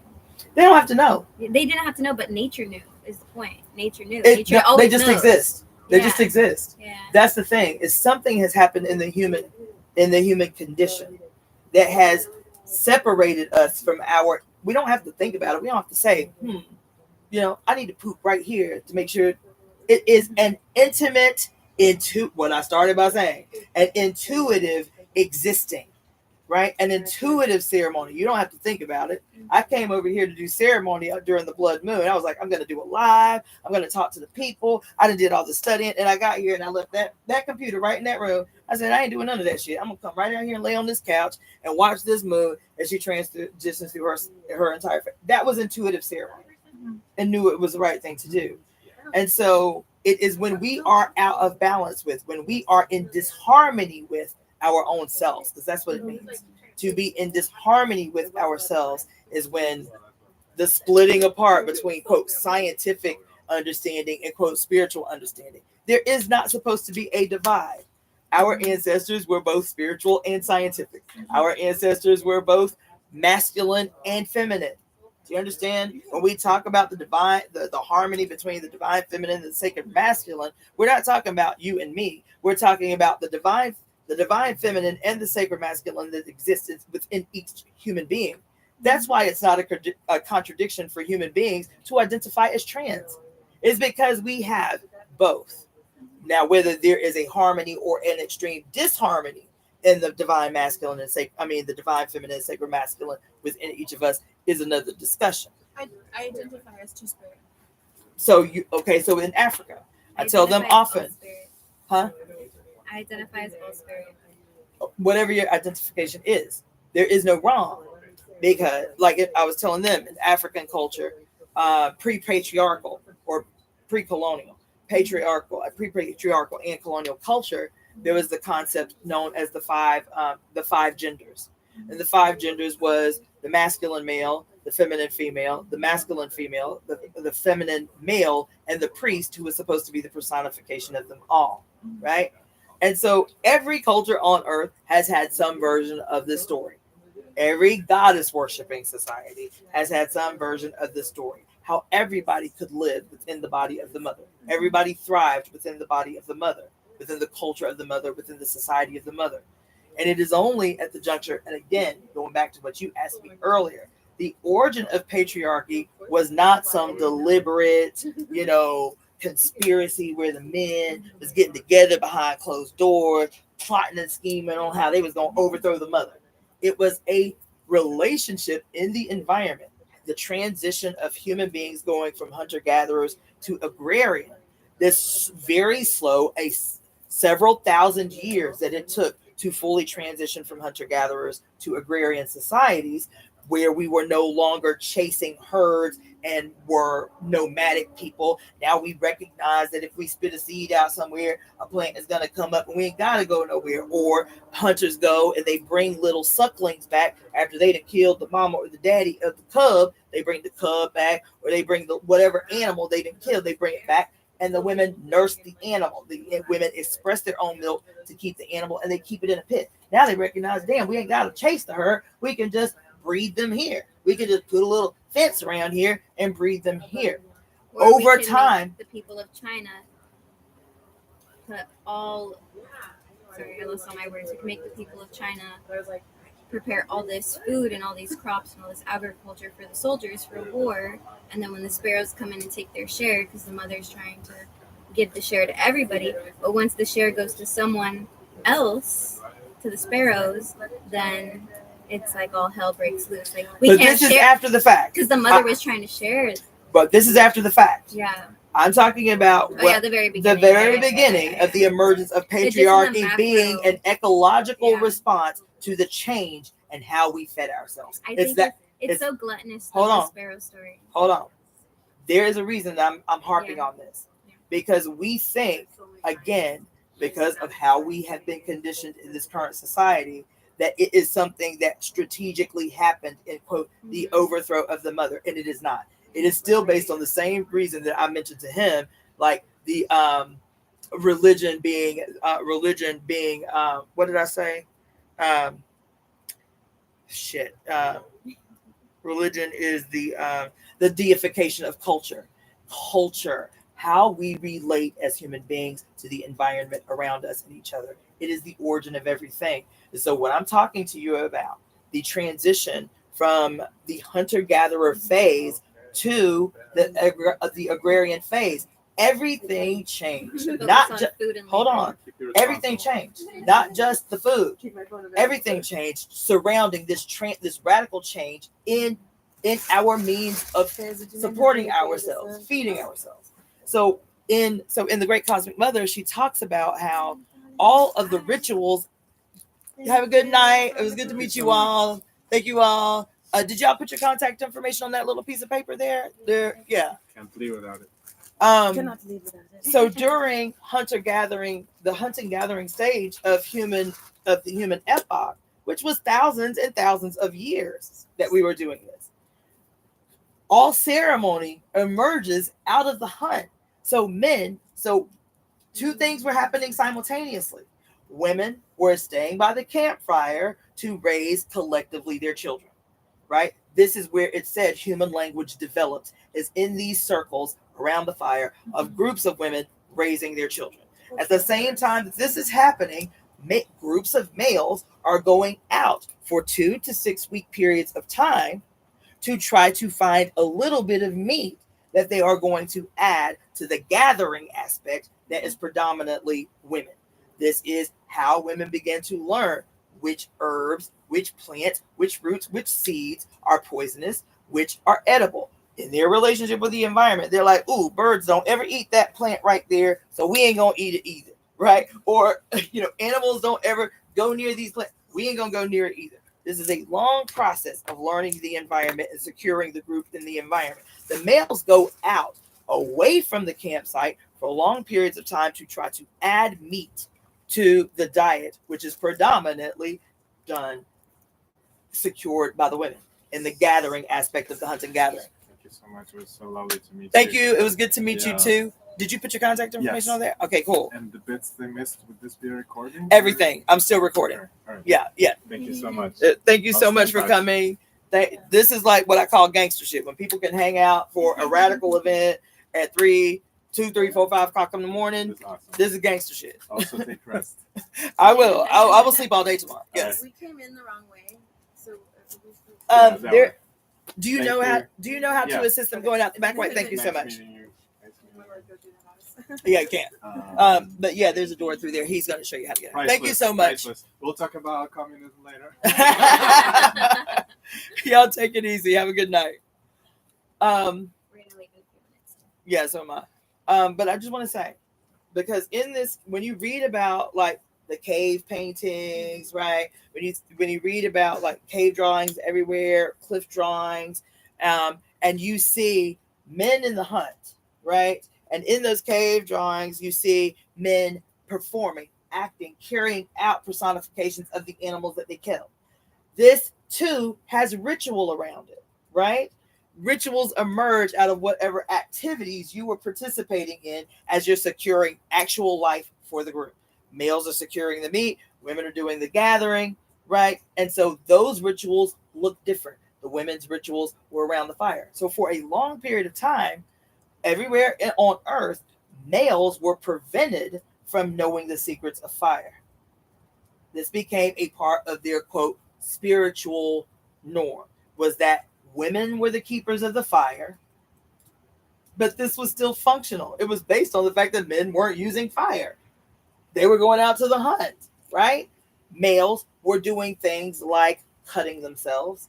Men were doing things like, quote, deliberately giving each other wounds in the hunt as penance for killing their animal brethren and sisterin, for kind of paying dues for killing their animal brethren and sisterin. This too was their way that they worshipped the goddess.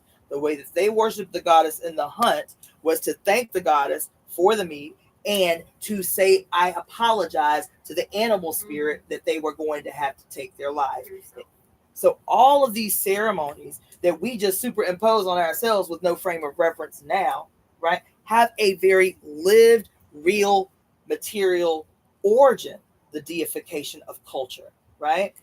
And one of the things she talks about in The Great Cosmic Mother is how in all of these cultures around the world, there is no evidence of women, females, attempting to reproduce the ceremonial processes of males. But in every single culture, there is the evidence that males are attempting to reproduce the ceremonial processes of females. What were the two primary ceremonial processes of females in this period? Was menstruation and the blood of childbirth. These were considered the blood rituals that were indicative of life-giving ceremony, right? And so this is where circumcision comes from, as a goddess worshiping, as a Canaanite, because the Canaanites, before they became Levitical Jews and Abrahamic Yahweh, they were goddess worshiping societies, the Canaanites, who we now call Jews, right? They were goddess worshiping societies, and circumcision, which we call bar mitzvah now, right? They at their bar mitzvah was when they would get circumcised, not at birth, under goddess worshiping societies, to mimic the onset of menarche of their counterpart females, which was around the age of 10 to 13. So at 10 to 13, males would go through circumcision to mimic the blood rites of females that occurred naturally in their bodies. In the Aborigine people in Australia, it was males that would perform a similar rite to young males, where they would make an incision. It became really trendy, when I was a kid, when I was like in my teens, like in the 90s, where body modification was all huge and everybody wanted to get body modified or whatever. What they called, I forget what they call it, but where males would go to a body modifier and get an incision made down the shaft of their penis, and then they would get pearls inlaid in their penis and then allow the skin to heal over the pearls, right? This is ancient Aboriginal ceremony where the Aboriginal adult males would make an incision down the shaft of the child and then place pebbles in the penis of the child that they would re-irritate every month to mimic the monthly menstrual bleeding. It's incredible, right? I've just come across a couple of times, like in the past 2 years, the idea of just men wanting to be the woman. Man wanting to be the woman. Mm-hmm. And that's where a lot of rooted toxic love relationships lie too. Mm-hmm. And where men have a hard time being the dom. Mm-hmm. Very patriarchal men have a hard time switching and being the submissive or they want to be the submissive, but their society does not allow them. Exactly, but that's what they want. So instead, because they're not allowed to be the submissive in that sexual relationship, then they inflict violence on said woman. Mm-hmm. So, and this is why we have toxic relationships. It's deeper than that. Yes. But the idea of what you're saying is not wrong. I'm saying that goes deeper. Way deeper. So even me talking to you about Aboriginal males inflicting on young males between the age of 10 and 13, this ritual where they will re-irritate this open wound down the shaft of the child's penis to imitate menstrual bleeding. But in a matriarchal society, the males were not at odds with the women. They were in awe with they were in awe of the female and wanted to replicate in themselves the natural bleeding ceremonies that they recognized were necessary for life to exist. You see They what I'm wanted saying? that Godhead. Now, in a patriarchal societies, the first thing that has to happen is to make taboo all of the natural processes that occur in the body of female. How else can you transform God, females having been seen as a microcosm of God, of the universe, for 25,000 at least known years of human history? How else do you transform God into cattle? You have to make what was sacred taboo. That's why menstrual taboos. That's why, oh, it's ugly. Oh my gosh, she's bleeding. Oh my gosh, she bled in her pants. Or you have to make, for example, in Islam and in Christian, at least early Islamic and Christian traditions, the worst time of a woman's life, where the Bible or the Quran say the most filthy time of a woman's life is right after childbirth, that she cannot be touched by a man for a certain period. I think it's like 6 months, that she's so filthy after childbirth that she cannot be touched by her partner for this certain period of time until she is made clean again. You feel me? So you transform the sacred into the taboo to further concretize the supremacy of the son over the mother. Right? Because that's what we're talking about. I was just talking, and then I'm going to shut the fuck up. I was talking to somebody earlier today about how this woman had responded on one of my YouTube live chats because I was talking about the yin and the yang, right? And how in this image of the yin and the yin is the mother and the yang is the son. That's all I said, based on Chinese medicine. The yin is the mother, the yang is the son. She was like, so you mean the primordial mother never needed a husband in the act of creation? And my knee-jerk response was to be like, why would somebody ask me this shit on my live while I'm trying to educate people? But my diplomatic self was like, okay, take a deep breath.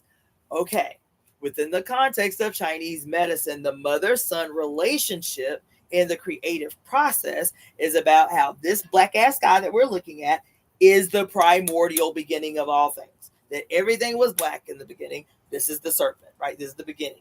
And then out of her own body, right, she generates the entire universe.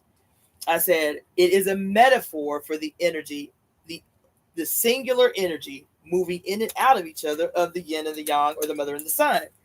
And so that's what I explained in the live chat. And she says, oh my God, I am so sorry. She said, I'm just now having a moment.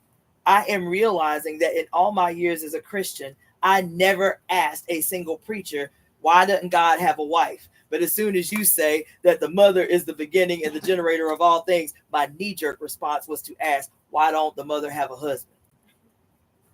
I said, baby, that's where breakthrough happens, right? The chicken and the egg. That part, right? So anyway, I'm going to stop talking. This was fun. Y'all know this is my bag. I could do this till the sun comes up, but I won't. And all of y'all are still hanging in here. That is gangster shit. Because I know it's like 6, 7, 8 o'clock in the morning for a lot of y'all. Are on there? Huh? How many people are on? A bunch. 30 to 49 people are still live and in full effect. Yes. So thank you all so much. Hopefully y'all had an experience. I'm going to tell you, initially I said that I was not going to do a live today, which is Thursday, but I am going to. A lot happened tonight during that Kali Puja that I had a lot of breakthroughs. I was actually participating in the ceremony, standing up, still taking notes. So we're going to do a live sometime today, probably later in the day, like 7 o'clock. So we can continue to have this conversation about Kali, the Kali Yuga, and then all of the supporting energy around that. This was a really impactful night. Thank you all for hanging tight. yes. And thank you for your contributions. Like I said, in the email, I don't know if everybody got the email, but like I said in the email, we're going to split 3 ways, whatever contributions you guys make. So keep making contributions throughout the night, throughout the day tomorrow. Everything that is contributed tonight and throughout the day tomorrow, I'm going to split 3 ways with the elder who led the Kali Puja, and also with the sister who allows us to use this space to do these ceremonies. With that being said, my name is Cassandra-Floyd, also known as the Daughter of the Fates. I'm going to be out, and I will see you guys sometime tomorrow. All right, peace. Thank you so much for participating. Peace.